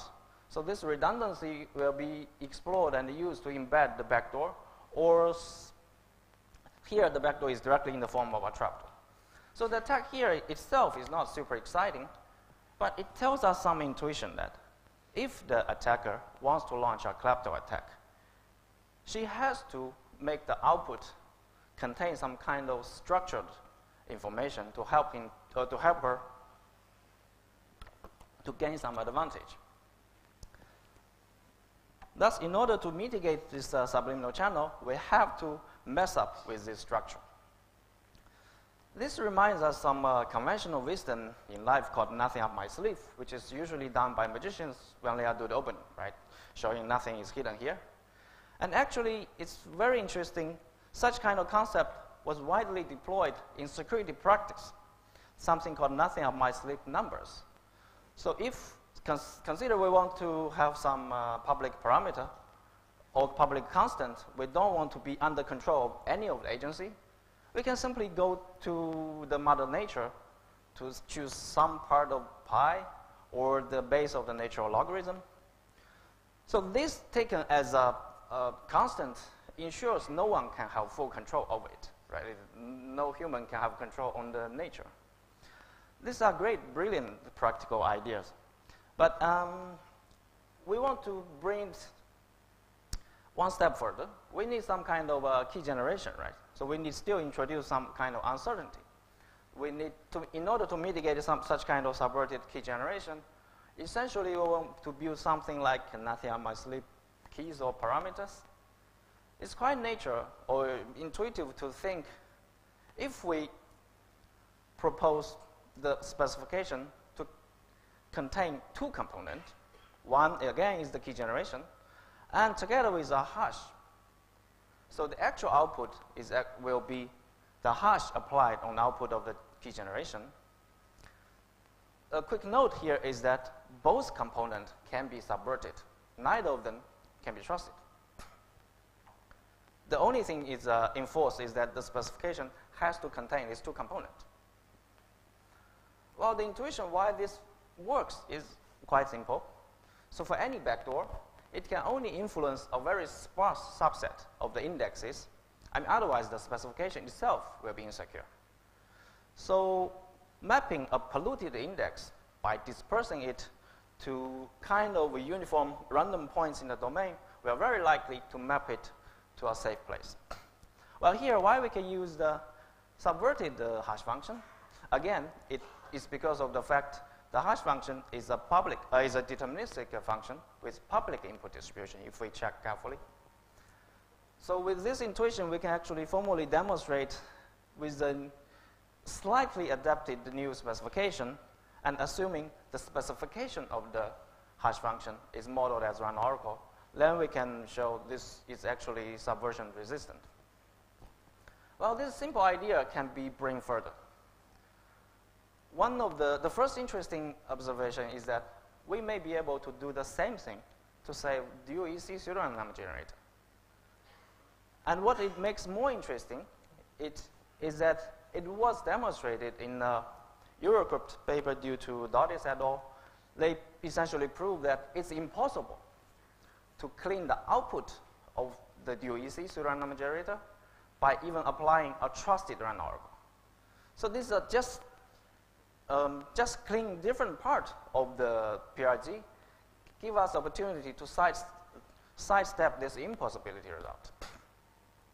So with this basic building block, we also want to do something more to build high-level crypto schemes.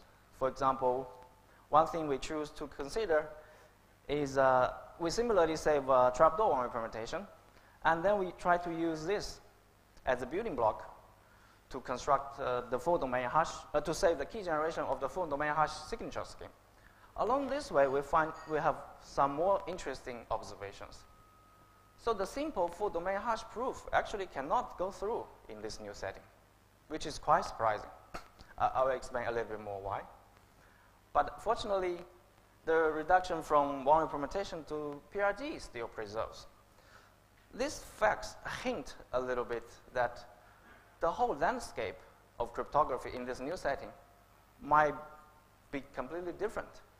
So we may consider a lot of things. So I guess a lot of you, many of you are very familiar with the full domain hash proof. So the critical parts here is the reduction has to somehow embed the one implementation challenge into the random oracle queries of the adversary of the signature. And this is folk knowledge everybody knows. But in the crypto setting, the one-way permutation challenge has to be generated by the malicious implementation, while the random oracle queries can be made even before the adversary is actually building the implementation. So now there's no way to similarly embed this challenge into the run oracle query, because when asked for run oracle query, the reduction may not even see the challenge yet. So to fix this signature scheme, we need to revise for domain hash a little bit. The idea is also quite simple. We want to force all the useful queries that made by the signature adversary all have to be after the implementation is provided. This can be achieved by simply hashing the public key together with the message. Why this works? Because the public key itself has to be generated by the malicious implementation. Well, if the adversary don't supply the implementation, he will never get any useful query. Or if the adversary wants to query a real useful message, he has to get the public key first, which she should provide implementation first. So a quick summary here. The real message I would like to deliver is it's actually possible for us to do something meaningful that we can defend against such powerful attack on randomized algorithm, but with also very minimal trust and very minimal change by redesigning the specification. For another a little bit more theoretical note is that the whole landscape of cryptography, when we're adding this one more dimension without the trust on the implementation, might drastically change. So the Impagliazzo's 5 word in this setting might be completely different. So many results here worth revisiting. Since this is really the beginning of a largely unexplored area, many problems remain open. So I only highlight some of the most interesting or critical questions to us here. For example, all we talk about in this paper is try to mitigating subliminal channel. But the subliminal channel here still exists. At least whatever we do here, still the adversary can leak at least like 1 bit of information. For some primitive might be fine, as we demonstrate in this paper, but for other primitives like encryption, 1 bit of leakage already destroyed the CPA security. Also, there exists another much simpler attack. It's called a hidden trigger. Just imagine a signing algorithm which directly reveals the secret key when signing a specific message. It turns out that this very simple attack is much more challenging to defend. Of course, you can also consider how to remove the run oracle, blah, blah, blah. So before I close the talk, actually there are more good news. So we do make some progress along these 2 most important questions I just mentioned. With another trick of the specification, we can actually destroy the subliminal channel generically by introducing a very mild assumption of independent execution. And doing this can help us to save the most important cryptographic primitive public encryption and also preserve the standard security. Also, we want to achieve we also achieve the digital signature with only our offline watchdog. So what does that mean? So the current signature scheme, to defend against the hidden trigger, we have to introduce some kind of online version of the watchdog, which is piggybacked at the implementation, which checks every single transcript, which is very hard to instantiate. So this involves some quite new technique of self-correcting run oracle. Then we would get a quite interesting result for signature.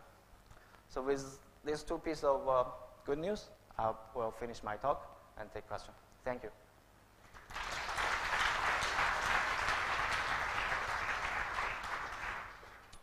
Any question for Kyung? Yes.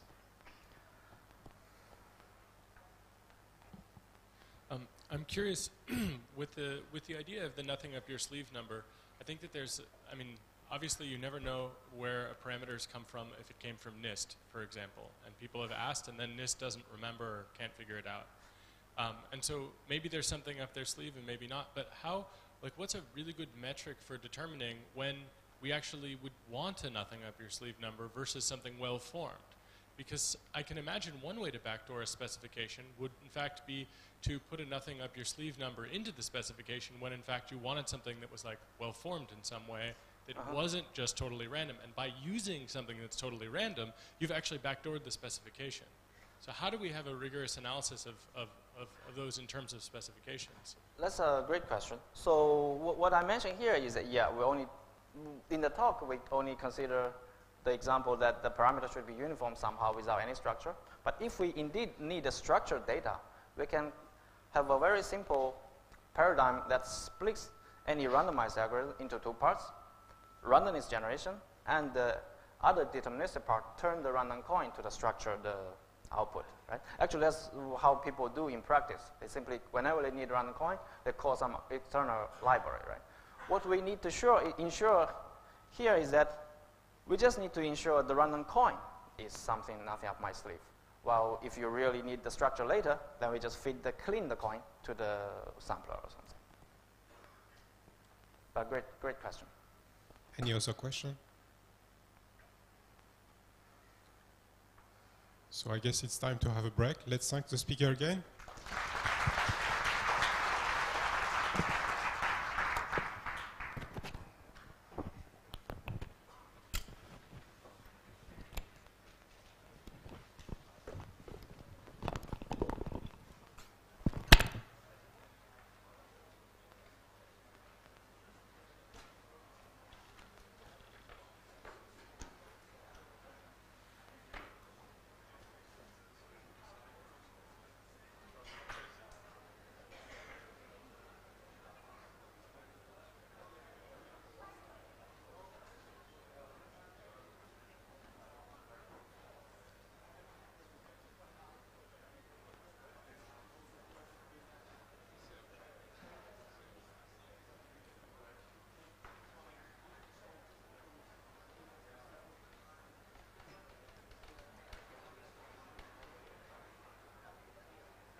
Shares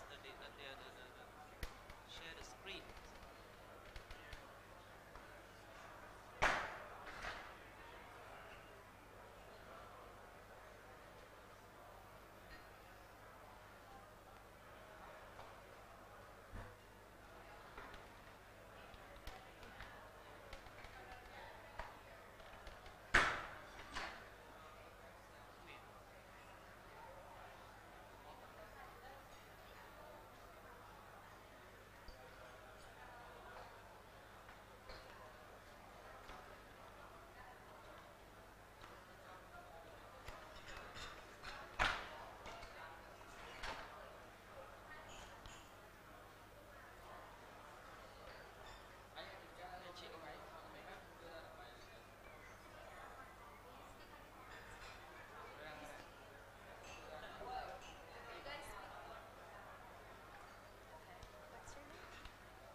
Hello. I should use this one. But I'm asking, should I? I'm the session chair? Okay, I'll use this.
Yeah, it's fine. Oh, sorry.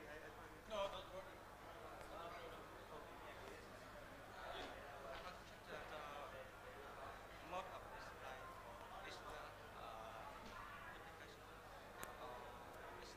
I don't know. Yeah.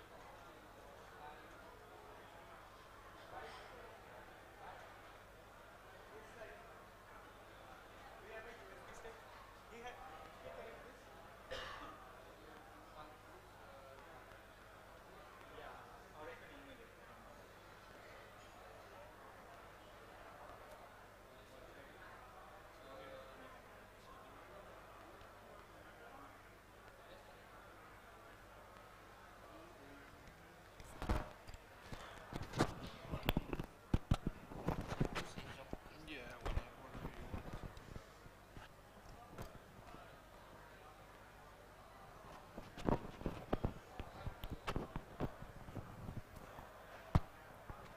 Okay. Okay, thank you. I think it's working.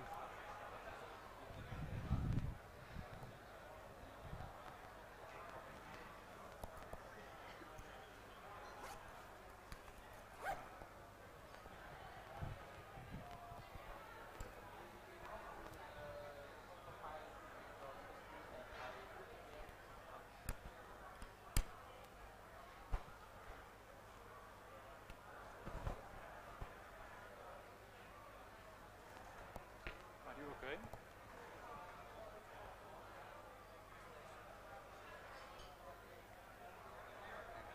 Play.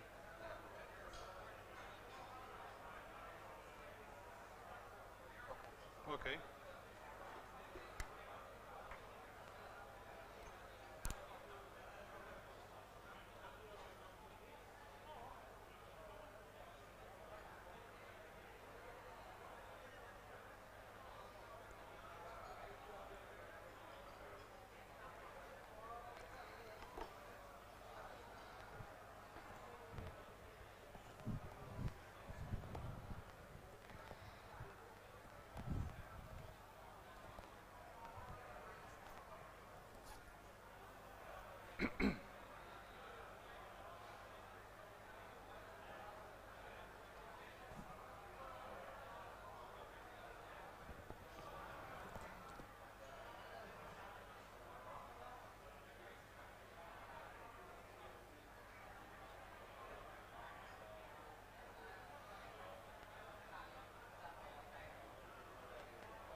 No, no, no. Actually, it's just because I had my presentation in Keynote, and so there was no Keynote on the laptop of the conference. So that's okay. So I think it's just sufficient to connect it, and that's it.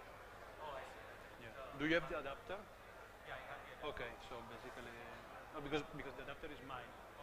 So I mean, if you want it, I can borrow it to you. I can give it to you, and then you can give it back. Yeah, as you wish.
Thanks.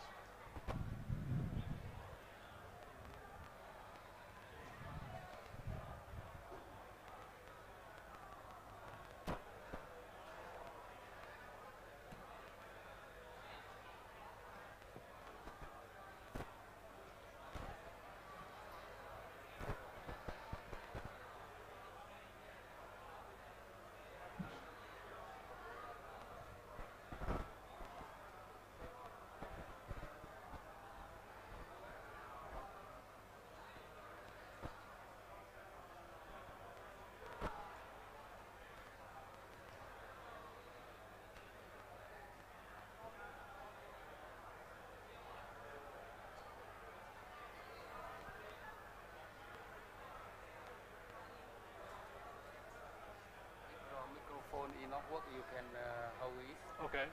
No, but it seems it works. Yes.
right, everyone.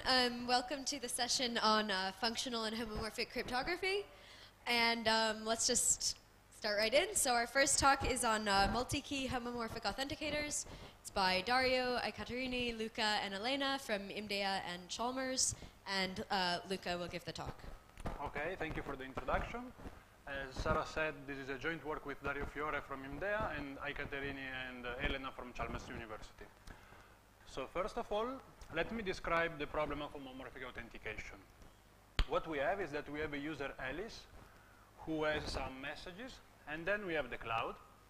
Alice wants to outsource the messages to the cloud, and then later on there is another guy, Bob, wants to compute a function over the messages that Alice is used to store to the cloud. And then basically the cloud is answering back with the result of the computation, and Bob wants a way to be sure that the message was computed correctly. So the solution is we give Alice a secret key such that she can authenticate the messages, so that the messages and the authenticators are stored into the cloud, and then we provide the cloud with a magic machine that uses an evaluation key to produce an authenticator of the output of the function, started from a bunch of authenticators which are provided by Alice. So this authenticator of the output can be then attached to the output itself, and then Bob has a verification key with which he can verify the computation and either accept or reject. So as you can see, we can have two kinds of homomorphic authenticators. The ones which have public verification, and in this case we talk about homomorphic signatures that were introduced and formalized by Bonnet and Freeman in 2011. And in the case of secret verification, we speak of homomorphic MACs, which were introduced by Gennaro and Weeks in Asiacrypt 2013. So from now on, I will maybe mess up the terms authenticator and signatures, but since the only difference between signatures and MACs is the fact that the verification is either private or public, it's not a big error. So if we want to be a bit more formal, we can think of an homomorphic authenticator as a bunch of polynomial time algorithms. The first one is the key generation, which takes a security parameter and outputs a triple of keys, a secret keys, an evaluation key, and a verification key. Then we have an authenticator algorithm, which takes the secret key, a message identifier I, and a message, and outputs an authenticator for the message. We have an evaluation procedure, which is the magic machine that we saw before in the picture, that takes the evaluation key, the description of a function, of a bunch of authenticators, and output an authenticator for the output of the function over previously authenticated data. And then in the end, we have a verification procedure, which takes a verification key, the function, a message, and a signature which wants to authenticate the message as the output of the function, and either accept or reject.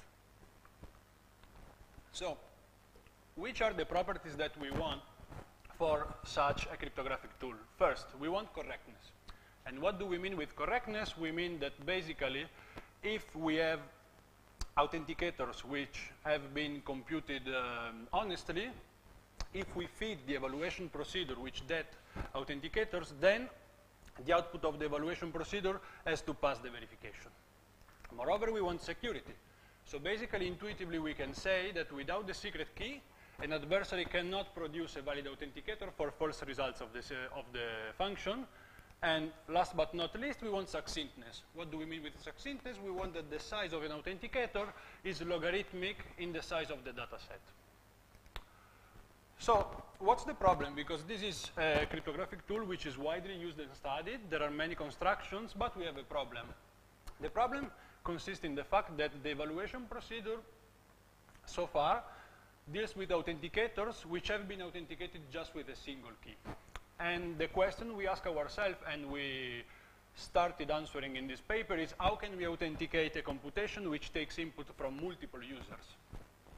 So let me describe the situation pictorially, since I think it's more easy to understand. We have a bunch of clients.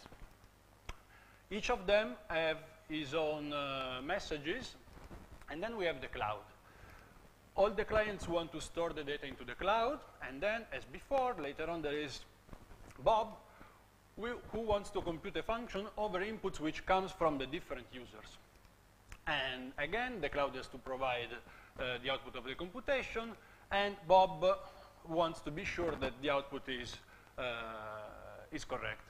So the first solution that we can think about could be like give the same secret key to all the users, such that they can authenticate the messages with that secret key and store all the authenticators in the cloud. So basically, we have a magic machine which performs the evaluation procedure, samples the signature which are of the messages 1, 2, and 3 from the first, the second, and the third user respectively, outputs an authenticators of the result, send the authenticators to Bob, and Bob, with the verification key, either accept or reject. So basically here, nothing is changing with respect to the single user framework. Which is the problem? The problems are mainly two. The first problem is that from Bob's point of view, the three users are basically the same users. He cannot distinguish. And this is either, this is practical and philosophical concern that Bob can have, since he cannot distinguish, and since, moreover, if one of the users is corrupted, then the whole system is compromised.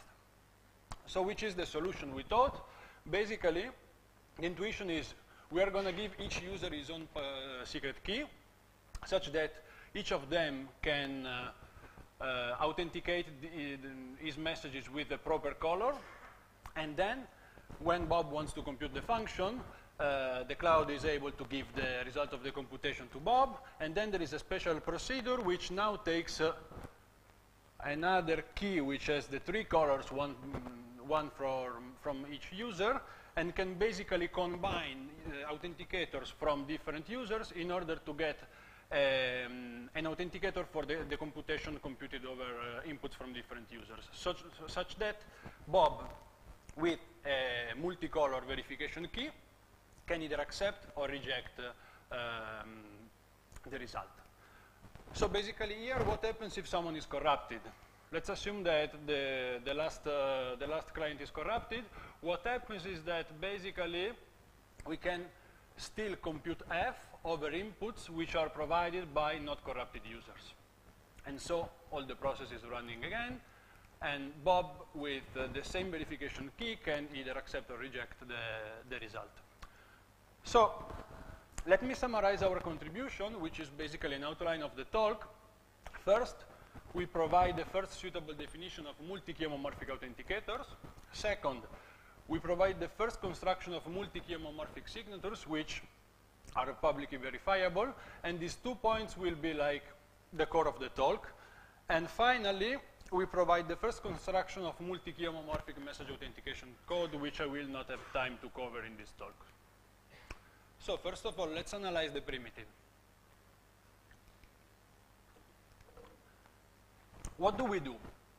We can deal with computations which takes data from different users. And how do we intuitively solve this problem? Basically, if we consider the circuit which describes the function that we want to compute, we are going to divide the different inputs, assigning them to the different clients. And how do we do that? Basically, we take each wire of the circuit and we put a special label which has two sub-labels. The first one, which identifies the client who has to put the output. And the second one, which identifies the message which is going to be put into the circuits. So basically, I want to stress this point. Each label now identifies both an identity, which is a user, and a messenger. So how can we more formally describe the primitive? Basically, we have a setup phase that on a security parameter outputs some public parameter. We have a key generation algorithm which takes the public parameter and outputs a key tripole, a secret key, an evaluation key, and a verification key. Here you can notice that the keys are white and not colored like before. That's because the key generation procedure, and that's one of the key points of our construction, can be run independently by the users. So basically, each user can generate his own keys and use to to sign and to evaluate stuff. Then we have an authentication procedure which takes a secret key, a label, and a message, and outputs an authenticator, and evaluation that now takes the description of a function, a bunch of authenticators and evaluation key, which depends on the users which are involved in the computation of f, and outputs an authenticators which certify that the output of the function is correct. Then we have a verification procedure which takes the function and a bunch of labels along with a bunch of verification keys from the different users involved in the computation, a message and a signature, and accept or reject the message, checking the validity of the signatures. So again, which are the properties that we want to achieve? First, we want authentication and evaluation correctness. Similarly to what I told you before, we want that any input of the authentication algorithm and any input of evaluation algorithm over fairly computed authenticators pass the verification. And then we have succinctness again. But here, we define succinctness as the requirement for which the size of the authenticator has to be logarithmic in the size of the data set and linear in the identity space. So basically what we want to say is that a signature is succinct if it's logarithmic in the dataset size and linearly in the number of identities which are involved in the computation. It could sound like a weird requirement, but basically if we consider computations where we have a few users with many inputs, that succinctness definition sounds pretty good. So why I'm stressing that much on succinctness? Because without succinctness requirement, building this kind of homomorphic authenticators becomes trivial. And how can we do it? Imagine the cloud that has a bunch of messages and authenticators from different users, and imagine Bob that wants to compute always the same function over messages from different users. What the cloud can do is basically parse the message and with the respective authenticators that Bob wants to use for performing the computation, send everything to Bob. Bob can separately check using the different verification keys if the messages and the signatures pass the verification procedure, and then compute the function on his own. So what is left is modeling security. And to modeling security, we assume that the cloud is malicious now. And again, the framework is the same as before. So he has access to this magic machine which can evaluate signatures from different clients. And what it can do is that it can make queries to the different users, obtaining authenticators on them. Then it can repeat, of course, this multiple times. And the cloud will be in the situation where it will have a bunch of messages with a bunch of authenticators, and then can choose a function and can choose some messages and claim that he computed a function over previously authenticated inputs. Intuitively, what we want to achieve is that if the malicious cloud cheats, that is, it provides a false result of the function over previously authenticated data, then the signature that he provides to Bob is not going to pass the verification. So now, what happens if one of the users is corrupted? We model this eventuality saying that the cloud gets the secret key of the corrupted user. And basically what we want is that, again, if the cloud chooses the function and now chooses messages which belongs to not corrupted users, that's really important, then it cannot cheat. Where cheat is make a false result authenticated. So now we can ask ourselves, why do we need not to allow a corrupted user to put inputs in the computation? So why don't we consider a forgery the fact that the cloud can compute false results over data that comes from corrupted users? Well, because if the choice of the function is up to the cloud, basically the cloud is able to make Bob accept results that are wrong. And we can realize this with a simple example. Let's take the easiest let's take the easiest function that we can imagine, like a gate operation, and let's imagine that one of the two inputs is provided by the green user, which is corrupted. Basically, the cloud is able to authenticate whatever result of the function he wants. So let's move on to the first construction of the multi-key homomorphic signature that we propose. And just to ease the presentation, I will consider the simple case of two users.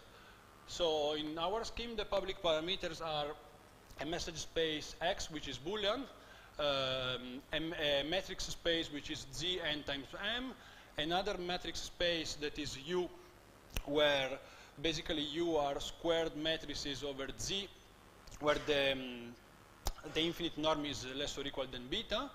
We have a data set of size T and the identity, which are basically 2, since we are like speaking on of a toy example. The key generation consists in providing a lattice trapdoor, which will be the secret key, an evaluation key, which is a matrix taken at random in Zn times M, and a verification key, which is the same A as the evaluation key, along with T elements of the distribution V, where basically the intuitive idea is that we have a VI for each element of the data set.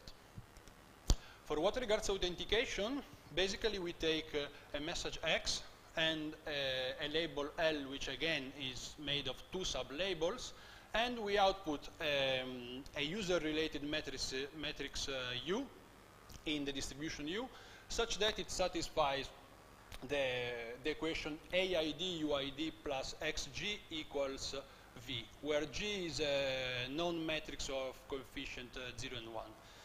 So basically, where do we use the trapdoor? We use the trapdoor to invert V tau minus XG and find U with small coefficients such that the equation is satisfied. What about evaluation? Here we have to split the two cases. The first case is the two authenticators in input, the two signatures in input are from the same user. And here basically it's pretty simple. We apply the evaluation procedure of a paper from Gorbunov, Vaikuntanathan and Weeks from 2015, and we solve the problem in this way. And for the verification, what we check is that since the two labels share the same identity, green ID, we check that A green ID plus the green authenticators over F plus XG is equal to a non-procedure over, to a non-evaluation procedure over Vita1 and Vita2 that I'm not gonna explain. And we check if this check is okay. If we have a case where the two signatures in input are from different users, we have first to expand the signatures, putting a 0 like a fake component over the identity that we don't have. So basically, if we are in the case of the green identity, we have to put a purple 0, like the second component, while if we are in the case of purple identity, we have to add a green 0 component as a first component. And then we are going to reasoning component-wise, applying again component-wise the evaluation procedure from GVW15. For what regards verification, here, since we have two signatures which do not share the identity, we have two labels that do not share the identity as well. And so what we have to do is basically to sum A green ID times green signature plus A purple ID times purple signature, and check that this plus X times G is equal to the evaluation procedure over the Vita Y. So for what regards security, what we got is that if a small integer solution problem is hard, then our multi-key homomorphic signature scheme is weakly adaptive secure. I'm not going to read again the small integer solution since we heard a lot of times in the past days. And then from this basic result of weak adaptive secure, we have some extension. So basically from SIS, we go directly to weak adaptive secure for single data set. Going in the random oracle model, we have a variant for unbounded tag space. Using a standard signature from the weak adaptive for single data set, we can go to the multiple data set frameworks. And then using this homomorphic trapdoor function, which were proposed again in GVW15, we go from multiple data set in the weak adaptive setting to the adaptive secure framework. So let me recap a bit about our contribution. We proposed the first suitable definition of multi-key homomorphic authenticators, and then the for construction of a multi-key homomorphic signatures and MAC. Let me mention some recent work. Basically, there are two papers. The first one is a zoo of homomorphic signatures, which is from Lai et al. And can be found in ePrint. And then the strong points of this paper are that they propose a stronger security notion, and they go beyond the linear dependence on the number of identities, but the cost is very strong assumptions. And the other paper, which is related to ours, is a paper from Derler and Slamanik, also in ePrint, which is entitled Key Homomorphic Signatures and Application, which deals with homomorphisms on the key space. We have some open problems that we want to underline. The first problem is go beyond the linear dependence on the number of identity with weaker assumptions. And the second one is consider the fact of users colluding with a malicious cloud, not for general function because we saw that we cannot achieve this point, but with particular classes of functions. That's the end of the talk. Thank you for your attention.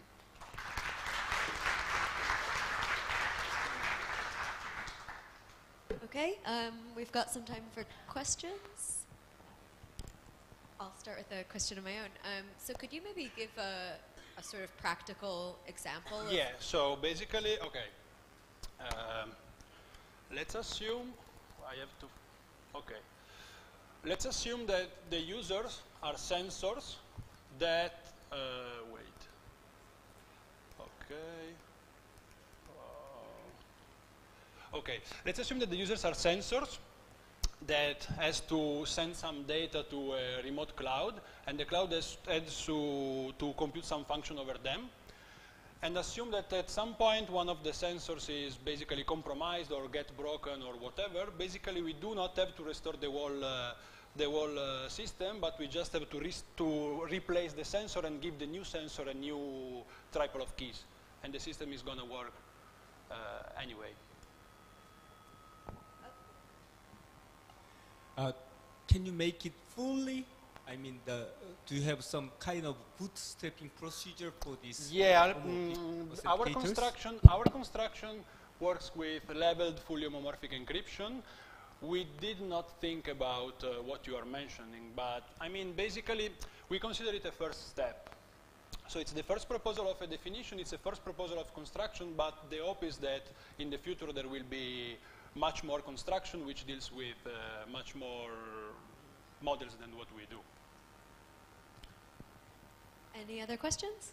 Let me ask one more actually. Can you pull up the algorithms? Yeah.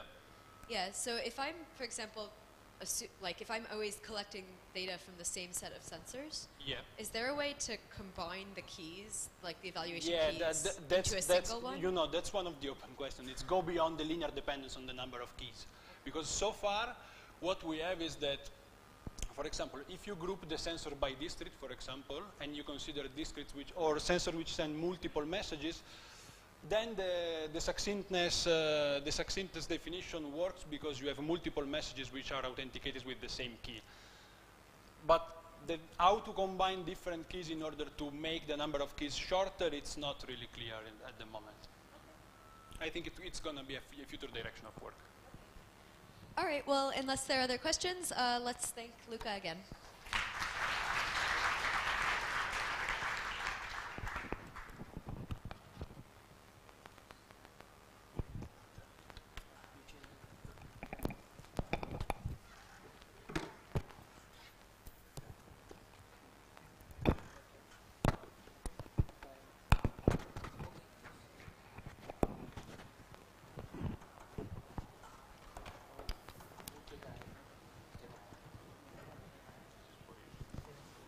Yeah, for the laptop. It's there already. Yeah.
Can you change the mode? Can you change the mode of this? Okay, just yeah, thanks.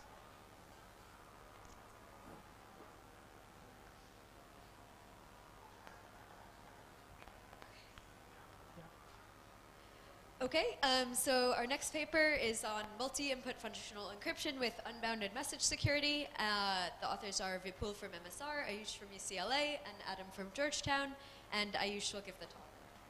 Hi, I'm going to talk about multi-input functional encryption with unbounded message security. This is joint work with Vipul and Adam sitting in the audience. Let's first start discussing with what's public key encryption. In a public key encryption scheme, any decryptor can either learn everything about the underlying message or can know nothing about it, depending on if he gets the secret key or not. But in a functional encryption, you get a fine-grained access to the private data. So in particular, if suppose there is a malicious, there's an adversarial cloud or an adversary, he gets an encryption of X, and let's say he wants to learn f of X. He can ask a key for a function f from the trusted authority who does the setup for the encryption scheme, and he can learn f of X. What security guarantee we want is that the adversary should not learn anything more about the message than just knowing the value f of X. But we are not going to talk about functional encryption. Rather, we are going to discuss an extension of functional encryption, which was studied by Goldwasser et al. And here we are going to talk about functional encryption, where given the function key, you can basically compute joint functions from the ciphertext, independently generated ciphertext. And so here, for example, there is the clouds has this secret key for f, and he gets encryptions from 4 independent sources. Then what he can learn is f of a, b, c, d, where he gets the encryptions of a, b, and c, and d. There's an interesting application of this functional encryption, which was given in Goldwasser et al. It was computing on medical data. Here, a researcher wants to perform some computations on patient records from various hospitals, but at the same time, the hospitals don't want to reveal the entire medical data to the researchers. So, the solution that was proposed is that the hospitals can participate in a trusted setup, and then they can encrypt their data, and then a researcher can request for a key from the trusted authority about the function, and then he can learn f of a, b, c. Security, what we require from this multi-input functional encryption is that he should not be, he should only learn f of a, b, c, given the ciphertext and the function key. So there has been a lot of work in this area, and the first work was done by Goldwasser et al., where they construct this, define this primitive, and also construct it for bounded arity and bounded number of ciphertexts. By arity, I mean how many sources can the function key operate on, and but this scheme only allowed to release bounded number of systems, a bounded number of ciphertext for in the system. So that was the bottleneck. But this scheme was based on I/O and one-way functions. They also had another construction which removed these bottlenecks, but it was based on more stronger assumption of what's called as differing input obfuscation.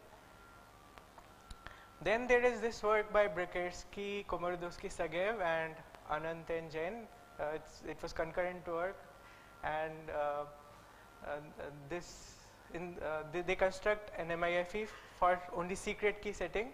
By secret key, I mean the encryption keys are not known to the adversary in the security model, but they remove the bottleneck of having bounded number of ciphertext. So this was based upon secret key, FE, and one-way functions. And finally, there was this work by Badri Narayan et al., and they construct MIFE for functions with a priori unbounded arity. and it also allowed releasing unbounded number of ciphertext, and this was based on slightly stronger assumptions of PCDIO and one-way functions. In this, so what are the drawbacks of these work? So one drawback is all the known constructions either give us constant arity for unbounded number of ciphertext, or they are based upon strong assumptions of DIO and PCDIO. So in particular, in the examples, imagine a scenario where there are these hospitals and they encrypt their patient data. Now the researcher learns F of A, B, C. Suppose now that the hospital wants to update its patient data, and there is say there are some changes in the data, and he releases encryption of A prime, and now the adversary the researcher wants to learn F of A prime, B, and C. These schemes with bounded number of ciphertext do not provide any security guarantee at all in this regard. So what's the bottleneck? That we can't issue many ciphertexts. So in this work, we construct MIFE for unbounded number of ciphertext, but we rely on sub-exponentially secure I/O instead of polynomial I/O, and we also rely on existence of sub-exponentially secure injective one-way functions. So the existence is in bold because we don't require to know explicit instantiation of such one-way function. Any existence is enough for the security proofs to go through. So I will just recall quickly the syntax of what's multi-input functional encryption. And so in the original construction, there was a setup algorithm which takes as input the security parameter, the bound on the arity. Again, by arity I mean the number of sources of data the function key can operate on, and it also takes as input the bound on the number of ciphertext that can be released. But like since we are dealing with unbounded number of ciphertext in this work, the syntax that we propose doesn't use this bound. So and the setup algorithm outputs a master secret key and n encryption keys. There's an encrypt algorithm which takes the encryption key for any index out of those n, and it also takes the message and it outputs an encryption. Then there is a key generation algorithm which takes the master secret key and the function for which you want to issue the key, and it outputs a function key for that function. Then there is this decrypt algorithm which takes the secret key for F and all the ciphertexts, and it outputs the joint computation F of x1 through xn. So what's the security definition of such an encryption scheme? We will look at a simplified setting of the secret keys where adversary does not know any encryption keys. So consider two worlds, left and right. And on the left world, the adversary gets encryption from two sources, where he gets encryptions of xi comma j, and on the right he gets encryptions of yi comma j, and from two sources, and he gets additionally a key for some function f. On the left world, we can see that it learns these values f x1 comma x2 j, and on the right he learns f y1 I and y2 j. So we want to put some restriction on the security model that these values should be the same. If we have these values, if these values are the same, then we want that the left world should be indistinguishable to the right world. So, but this is insufficient for the public key setting, because in the public key setting he can encrypt by himself and learn more than what's released by the given ciphertext. So he can basically substitute any value on the star. So we must require additional constraint that basically these two functions should be the same. Anyways, we are not going to deal with public key setting here, just to keep things simple. So let me recall some of the primitives that we are going to use in this work. So I/O is in I/O we have suppose there are two circuits A and B, and they are equivalent. By equivalent, I mean that they output the same value at all the inputs. Then if you obfuscate A or you obfuscate B, an adversary cannot tell apart these two obfuscations. This is an indistinguishability obfuscator. There is a stronger variant which we are not going to use in this work. It's called DIO, but our construction does derive some motivation from DIO. So I'm just going to quickly tell. So in DIO, if there are two circuits A and B such that they differ at some point, but that point is hard to recover, then the guarantee is that if you obfuscate circuit A from obfuscate, if you're given obfuscation of A or an obfuscation of B, the adversary cannot decide unless he himself computes the point at which the circuits differs. So we are also going to use what's a special kind of injective 1-way function. It's a sub-exponential injective 1-way function.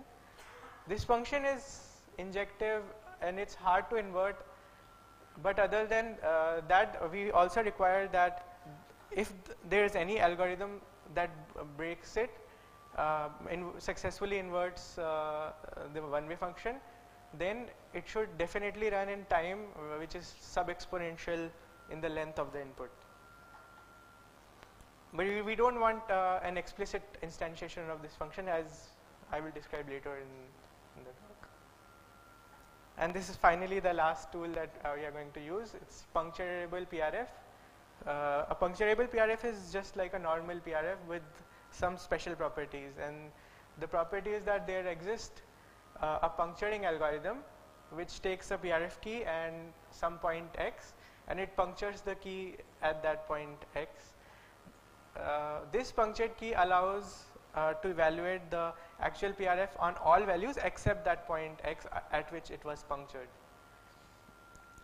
Also, security wise, given this punctured key, it's hard to tell what evaluation of the PRF at the point x. So given the punctured key, it's the PRF evaluation of k at x is indistinguishable from a random value.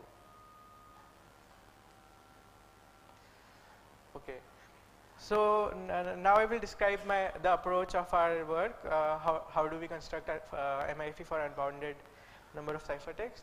Let's recall what is general recipe for MIFE or FE that has been studied in various works.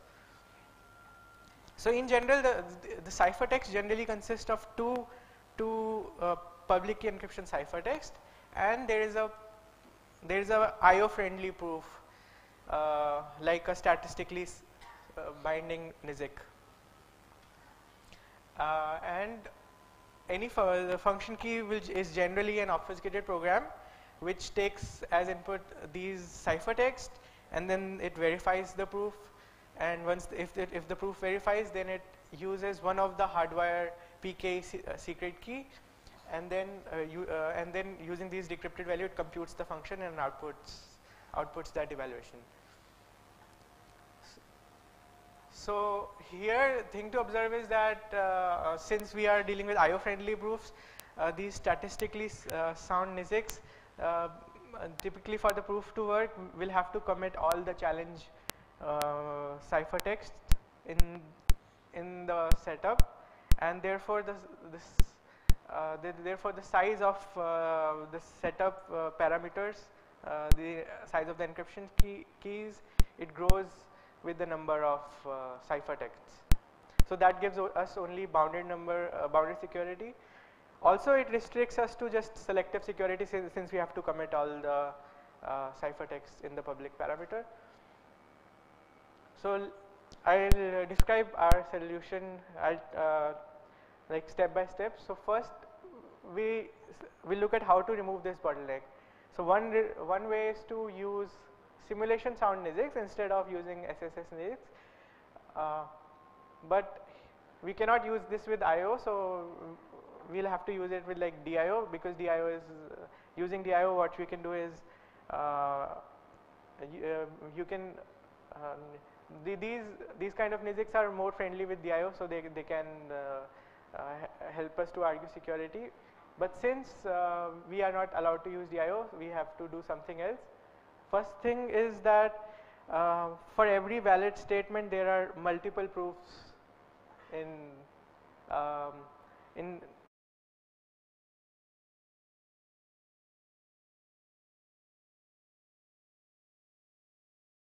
from BCP 14, where it says that IO is some sort of 1 point differing input obfuscation. By that I mean that IO itself gives you some DIO-like property that you can utilize for the proofs. So what we do is now make the proofs unique. Since here we have many proofs which satisfy the same statement, we want to make them unique so that we can use this result, and it will become later clear in the talk. So I'll just describe the construction in quickly. So the setup algorithm is just doing setups for the public encryption 2 times, and it samples a PRF key. This PRF key will give you some sort of proof that we are going to use in the algorithm. The master secret key consists of these PRF keys, the public keys, the secret key of the PK system, and the public encryption key is just the set of public keys and the PRF key. Okay, so how do you encrypt?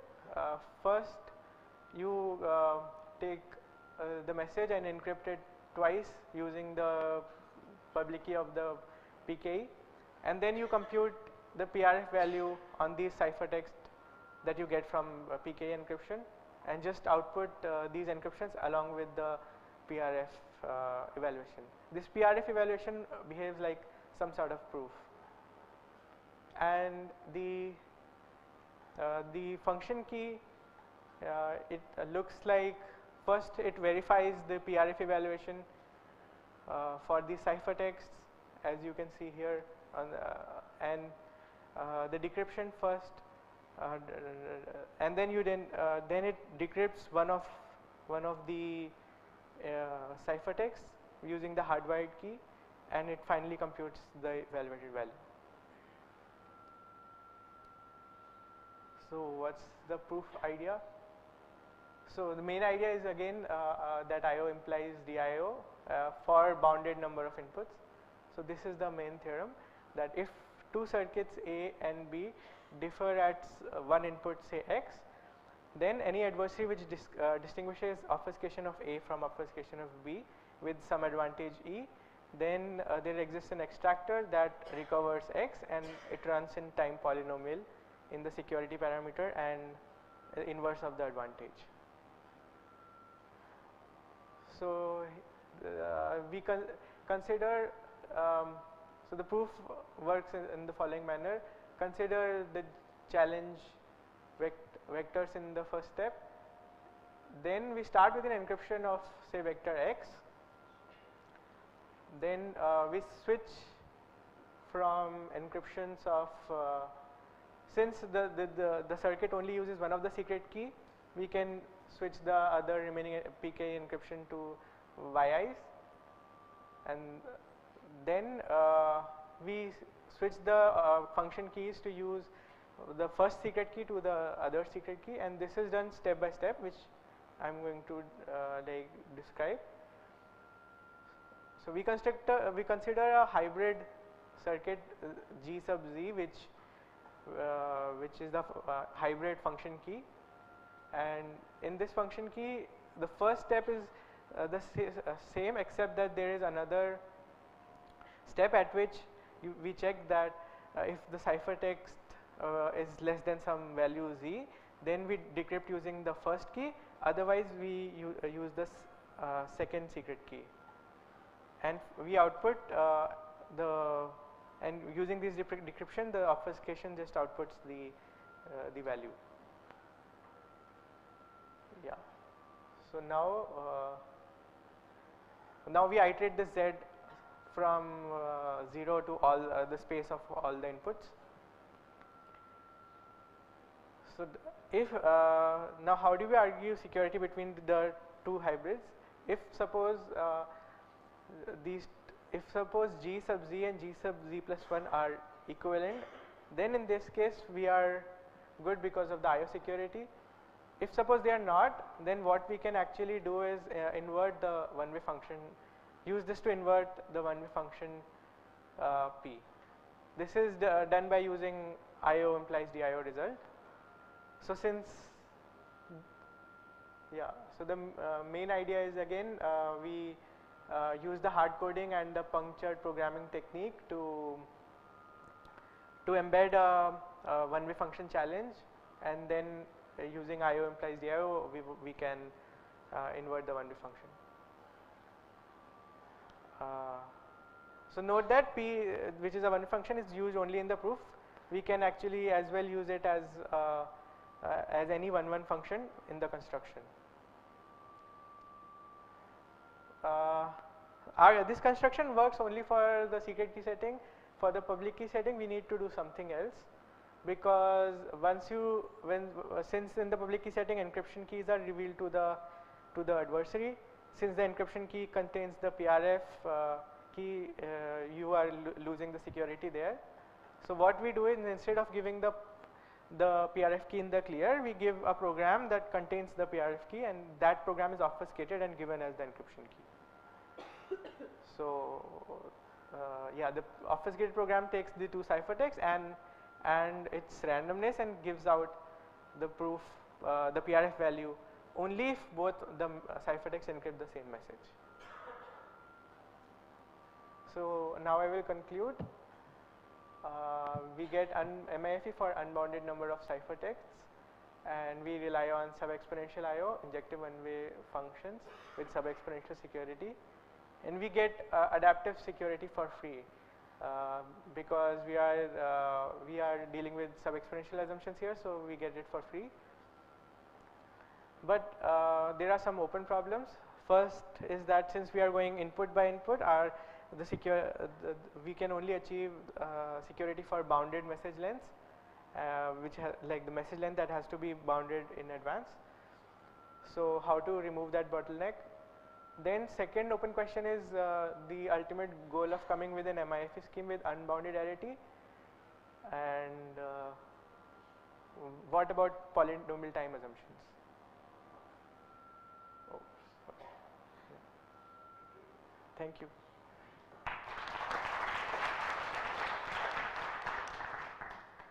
Okay, any questions? I'll ask a quick one. So with respect to the first open problem you had up, what is the current bound on the message length? You can fix any polynomial bound.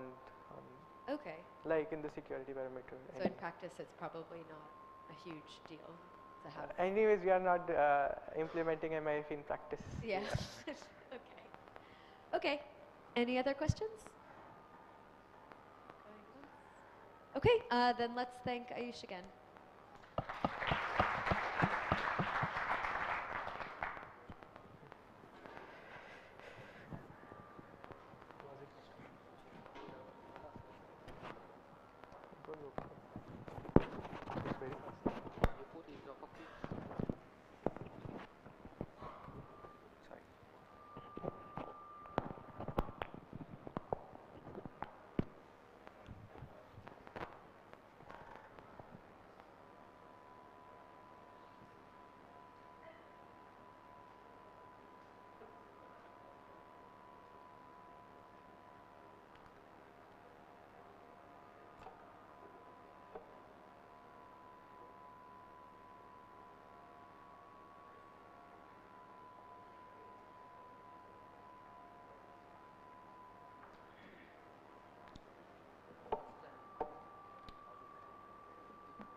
No, I didn't. Oh, I should connect? Okay.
So for the last talk of the session, we're going to hear about verifiable functional encryption.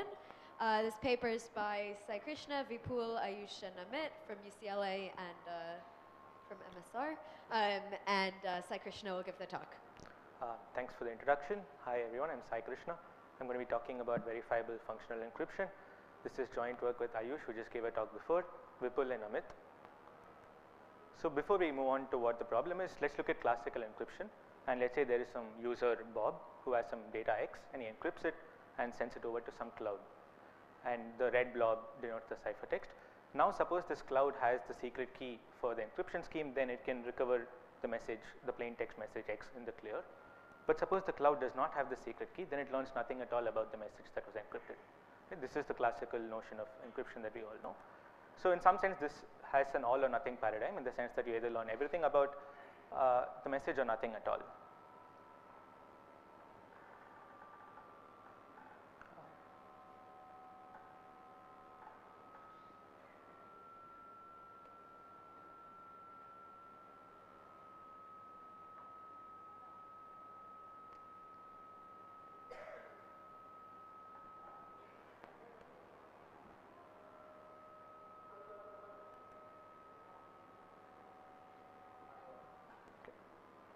So what is functional encryption? Let's say again we have the same user X and he wants to talk to a cloud service provider, but now we want to give more fine-grained access to the private data. So as before, Bob encrypts his data and sends it over to the cloud, but now the cloud wishes to compute some function F on this encrypted data, on the plain text that is underlying this encrypted data. So he talks to a trusted party who has the master secret key behind the entire system, and he tells the party that I want to compute this function F. And suppose the trusted party thinks that the cloud is indeed authorized to compute this function F, it returns back a secret key for this function F. Now using this secret key and the encrypted ciphertext, it can compute the function on the underlying plain text. That is, it learns the value F of X. But what is the security guarantee that we want? We want to say that suppose the cloud service provider, the decryptor is malicious, we don't want him to learn anything about the message that was encrypted apart from F of X. So intuitively, we'll formalize this a little later, but intuitively we want to say that the secret key for the function should not allow the adversary, the decryptor, to compute anything other than the value F of X given the ciphertext. And functional encryption is a very general paradigm, and it's a generalization of attribute-based encryption, predicate encryption, and so on. So before we move on, let's just formally describe the syntax of a functional encryption scheme. There's a setup algorithm that outputs a master secret key and a master public key. The master public key is given out to everyone in the system, and they can use this along with their own message X to run the encryption algorithm and produce the ciphertext. And now whenever a decryptor wants to evaluate some function F, it can talk to the trusted party who runs the function key generation algorithm using the function F and the master secret key to compute the function secret key. And now the decryption algorithm takes any ciphertext and the function secret key to compute the evaluation of the function on the underlying plain text. What is the security requirement? Let's look at it in a more formal setting. We'll call this the indistinguishability security or the insecurity. Consider the adversarial cloud who has the function secret key for some function F. And now we'll consider two worlds. In the left world, the user Bob encrypts some message X that he has, and in the right world he has some message Y which he encrypts and sends it to the cloud. And as we saw earlier, we want to say that the adversary cannot distinguish between the left and the right worlds, right? Because this is what indistinguishability security would mean. But clearly this is impossible to achieve, because in the left world he learns the value F of X, and in the right world he learns the value F of Y, which was the correctness requirement we wanted from this notion. And so he trivially can distinguish these two worlds if the F of X is not equal to F of Y. So we'll relax the security notion to say that if the output of the function in the left world and the right world is the same, that is if F of X is equal to F of Y, then the adversary should not be able to distinguish between the two worlds. So this is a simplified version where there's just one secret key and one ciphertext that is given to the adversary. But you can imagine a setting where we generalize this to multiple secret keys and multiple ciphertexts with a similar constraint that we impose. So what is an example of functional encryption in a more practical scenario? Let's say there are several banks and the World Bank is the trusted master authority. And now there is an auditor who wants to audit all these banks and check whether they are performing correctly or they're doing whatever they're supposed to do. In particular, suppose he wants to compute a function F on the data that all these banks have. Let's say one bank with some data X, he encrypts and sends it to the auditor gets the function secret key for F, and he computes the value F of X, and everyone is happy in the system. And we want to say that if the auditor is malicious, he should not learn anything about the bank's sensitive data other than the value f of x that he was indeed supposed to learn. So this is the motivating example, and this example proposed one of the earliest works on functional encryption in GPSW06. So now let's see if there are any drawbacks with this motivating example. Again, let's look at the case of the auditor, and let's say there are two banks now, one with input X and the other with input Y, and they both send their encrypted data to the cloud, to the auditor, and the auditor computes f of X and f of Y, and everyone is happy. But suppose this second bank is malicious and it has done some fraud and doesn't want to give the actual data to the auditor. So instead it does not encrypt Y, but it sends some other garbled version of some random string, and then the auditor does not learn f of Y, but instead learns some random value Z. So there's no guarantee that functional encryption provides in such a setting, because it only talks about a malicious decryptor. But here we have a malicious encryptor who is not performing as he was supposed to do. Let's consider a more interesting scenario where it's not the bank that does something wrong. The bank still sends correct value X that is encrypted, and the auditor wants to learn f of X and g of X, but the World Bank is corrupt for some reason. Maybe it talks to the bank with value X and decides that it would get some money from the bank for the fraudulent activity, and then it does not give the correct function key for G. It gives some other wrong function key that behaves like a function key for G, in the sense that for maybe all inputs other than X, it acts like the correct function key for G, but just this input X, it does not work correctly. The auditor has no way of knowing that this value, the function key for G that he receives, is not the correct function key for G, and then now he is just confused because he believes that this value Z that he learns is the value G of X, which was not. So in this scenario, we also want to protect against a malicious authority, the authority who generates the public keys and the function secret keys, and the traditional notion of functional encryption offers no security guarantee in this setting. So in this work, we propose the notion of verifiability, which says that suppose there is some user with the master public key and he has some ciphertext. He can run a publicly verifiable algorithm on this ciphertext, and he gets back whether the ciphertext was correctly generated. By correctly generated, I mean that there was some message which was used to run the actual encryption algorithm to produce the ciphertext. This public verification algorithm does not tell the user what the message was inside the ciphertext, so he's still happy, and there's no security loss with respect to the traditional functional encryption. So now he knows that he has a well-formed ciphertext, and he gets another function secret key for his function f from the authority. Again, he runs another public verifiable algorithm, and the algorithm tells him whether this function secret key was generated correctly by running the actual function key secret key generation algorithm. So now he has a well-formed ciphertext and a well-formed function secret key, and he can run the decryption algorithm to recover the value f of X, and he is guaranteed that this is indeed the value f of X that he wishes to learn, and he is happy. So to put it more formally, what does verifiability say? It says that for all master public keys generated in the system, and for every valid ciphertext, by validity I mean that you run the public verifiable algorithm and it tells you that the ciphertext is valid, there exists some fixed message X that is underlying inside the ciphertext. This is the plain text, such that for every function f and every valid function secret key skf, when you run the decryption algorithm using this ciphertext and the function secret key, you are guaranteed to receive the value f of X as output. Okay. So what are the results in this setting? We first show that simulation secure verifiable FE is impossible. So the previous security definition of FE that we spoke about was indistinguishable security, and we show in this setting that simulation security is impossible. And our main result is a generic compiler that takes any public key insecure FE and transforms it into a public key insecure and verifiable FE scheme. And we don't require too many additional assumptions for this transformation. I'll get back to the assumption needed a little later. We also have generic compilers in the setting of secret key functional encryption and multi-input functional encryption. And also we look at the closely related notion of obfuscation and give a generic compiler from an indistinguishable obfuscation scheme to a verifiable one. And we also show that verifiable FE can be used to construct functional commitments, which was a recently introduced primitive.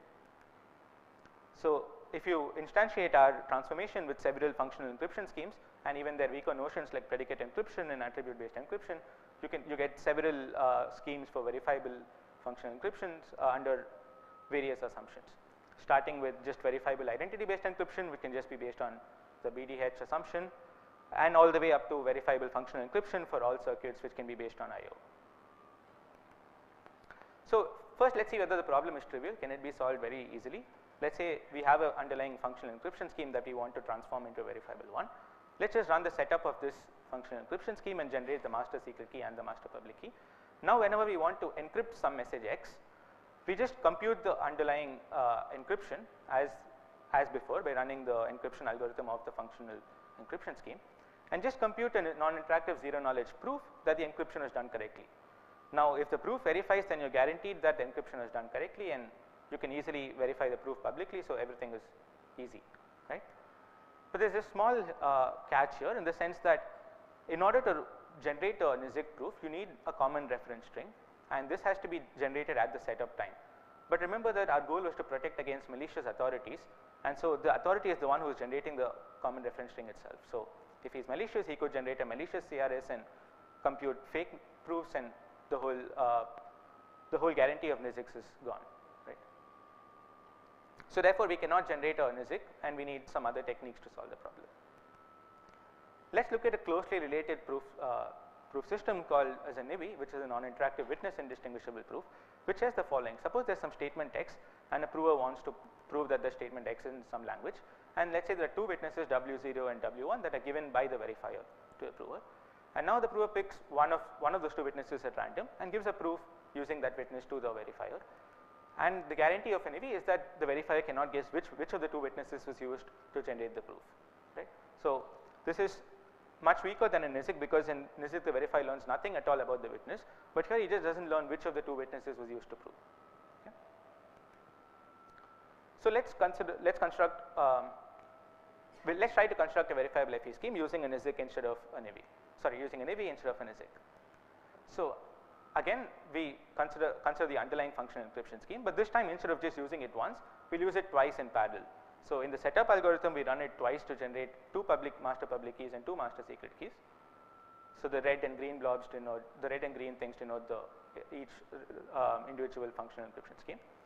So now whenever you want to encrypt a message X, construct a red blob, which is a red ciphertext using the red encryption scheme, and a green blob using the green encryption scheme. And now you construct a NIVI proof that says that either the red blob encrypts X or the green blob encrypts X. So note that you have two witnesses here, either the witness for the first encryption, the red one, or a witness for the green encryption. And now your ciphertext would just be these two encryptions and the NIVI proof. Similarly, whenever you want to generate a function secret key, you generate two function secret keys using the red and green systems, and you prove using a NIVI again that one of them was indeed correct. Okay. So does this work? Let's see. What would the decryption algorithm be? The decryption algorithm just decrypts the red ciphertext with the red blob and the green ciphertext with the green blob, and checks if both of them are valid. Okay. Or we could even restrict it to say that the decryption algorithm just checks if one of them is correct, or maybe just for simplicity we can say the decryption algorithm checks if both the ciphertext, if both the systems give the same value. If so, it outputs that value. If not, it just outputs both. Okay. So let's see whether this gives us insecurity. So let's look at the challenge ciphertext. We initially start with an encryption of X, and we want to move to an encryption of Y. So let's start with an encryption of X, and in the first hybrid we prove that the red blob was correctly generated. In the second hybrid, we again prove that the red blob was correctly generated, but transform the green blob to be an encryption of Y instead of being an encryption of X. Why is this hybrid indistinguishable from the previous one? Because from the security notion of functional encryption, the underlying functional encryption, we know that f of X is equal to f of Y. So there is these two hybrids are indistinguishable. In the next hybrid, we changed the proof. We proved that the second blob was correctly encrypted, and so now the first system is free. It's only the second system that is being used to prove. Therefore, in the following hybrid, we can change the red blob to be an encryption of Y. And now notice that this is a correct encryption of Y, and we have moved easily from an encryption of X to an encryption of Y. So we have achieved insecurity, but do we also achieve verifiability with this construction? Let's look at the construction again. Now consider a ciphertext that was proved correctly using the red blob, and a function secret key that was proved correctly using the green system. In this setting, notice that there is no verifiability that you achieve. And why is that? Because when you decrypt the red ciphertext which was correctly generated, with a maliciously generated read function secret key, you don't recover f of x in that scenario. And when you decrypt a green ciphertext that was maliciously generated with a green function secret key that was correctly generated, again you don't recover f of x. Right? So intuitively, what does this tell us? This tells us that you need a majority of correct systems on the both left and the right side, so that at least one of them would have correct function secret keys and correct ciphertext, so that when you decrypt you get the correct value. So the takeaway from this strawman construction is that verifiability needs a majority of correct systems to be proven. So let's look at another attempt with now 3 systems, a red, green and a blue one. And now we prove using the NIVI that 2 of them were correctly encrypted to generate the ciphertext, and 2 of them were correct function keys in the function key generation algorithm. So does this solve the problem? Unfortunately, we cannot argue message hiding or indistinguishability security. Why is that? So initially we start with an encryption of X, and we show using the first and the red and the green system that they were correctly encrypted. So the blue system is free to change as per our will. So in the next hybrid we change the blue system to be an encryption of Y. So now what do? We are stuck, because we'll have to make either the red or the green system free, so that we can change it to be an encryption of Y now. But if we move the arrow from either the red or the green system to the blue one, we cannot argue that let's say we move the middle arrow from the green one to the blue one, we cannot argue that the red blob and the blue blob are encryptions of the same message, because clearly we can see that the first one is an encryption of X and the third one is an encryption of Y. So we are stuck here. And what does this tell us? This tells us that in order to prove indistinguishable security, to switch from encryption of X to encryption of Y, you need a majority free systems, so that when you have a majority free systems, you can change each of them one by one to an encryption of Y, and then switch the proof over to the right side. But what about verifiability? Does this even give us verifiability?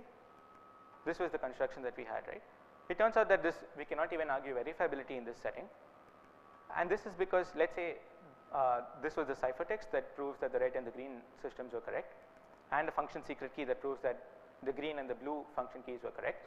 So when you decrypt individually each of them, it's only the middle pair that gives you f of x, and the left and the right pair might give you some garbage values because of at least one value in each pair being maliciously generated. So if you have just one of the 3 giving the value f of x, how do you even know which one is correct? Unless you have a majority correct values, you cannot be certain that that's the value which is f of x. So the takeaway from this construction is that for verifiability, you just don't need a majority systems to be correct, but in fact you need a common majority of correct systems in every function key and in every ciphertext. Notice that if you have a common majority of correct systems, then you can definitely decrypt and be happy that all of them, the majority decrypted ones, are the value f of x. So just to stress again, this is the main bottleneck that we face, that in order to prove verifiability, you need a common majority of correctly proved systems, and in order to prove message privacy or indistinguishability security, you need a majority of free systems that are not proven to be correct, that are not hidden, that are not bound by the NIVI.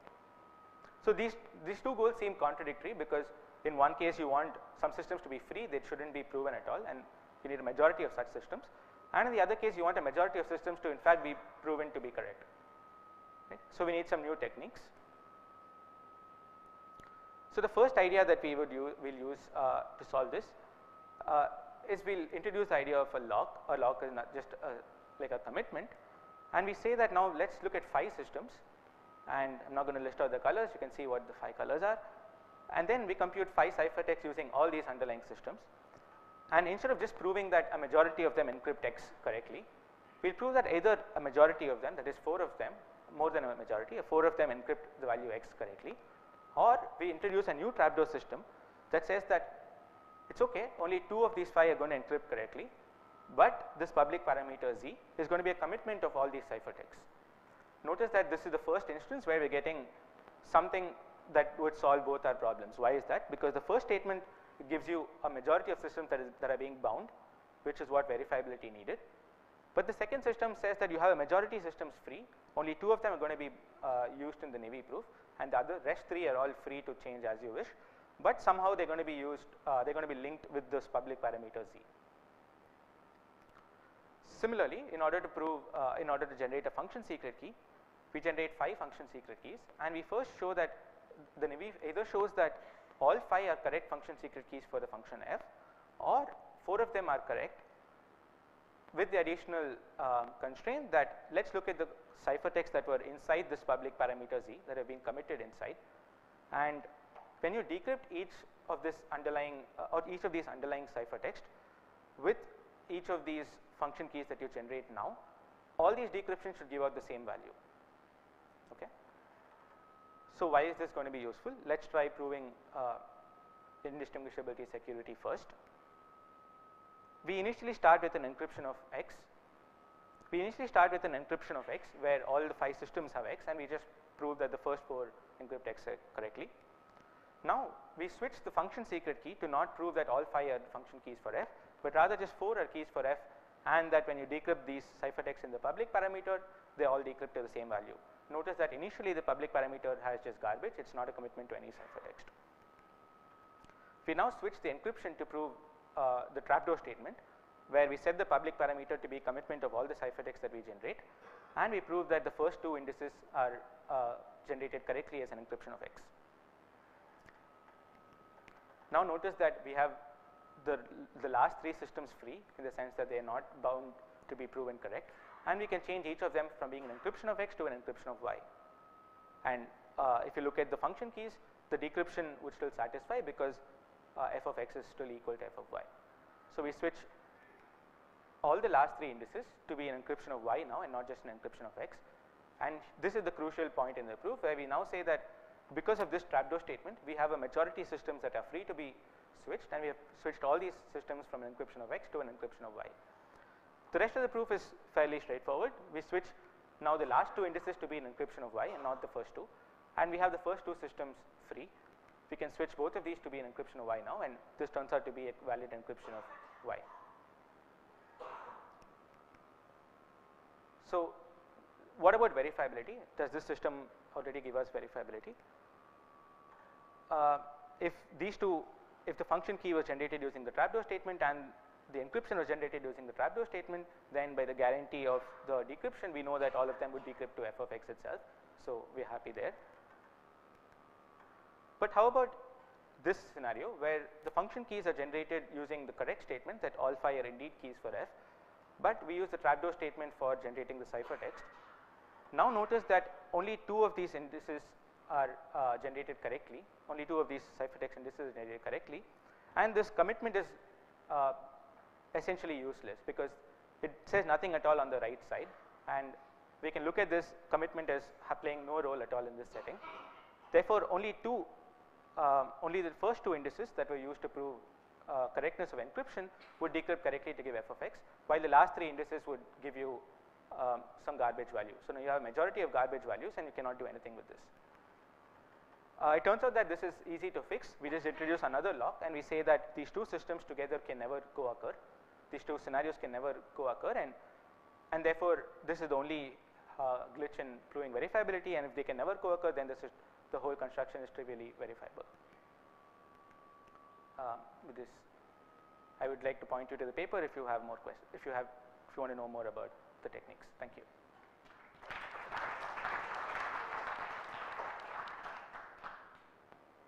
Okay, we've probably got time for one quick question. No?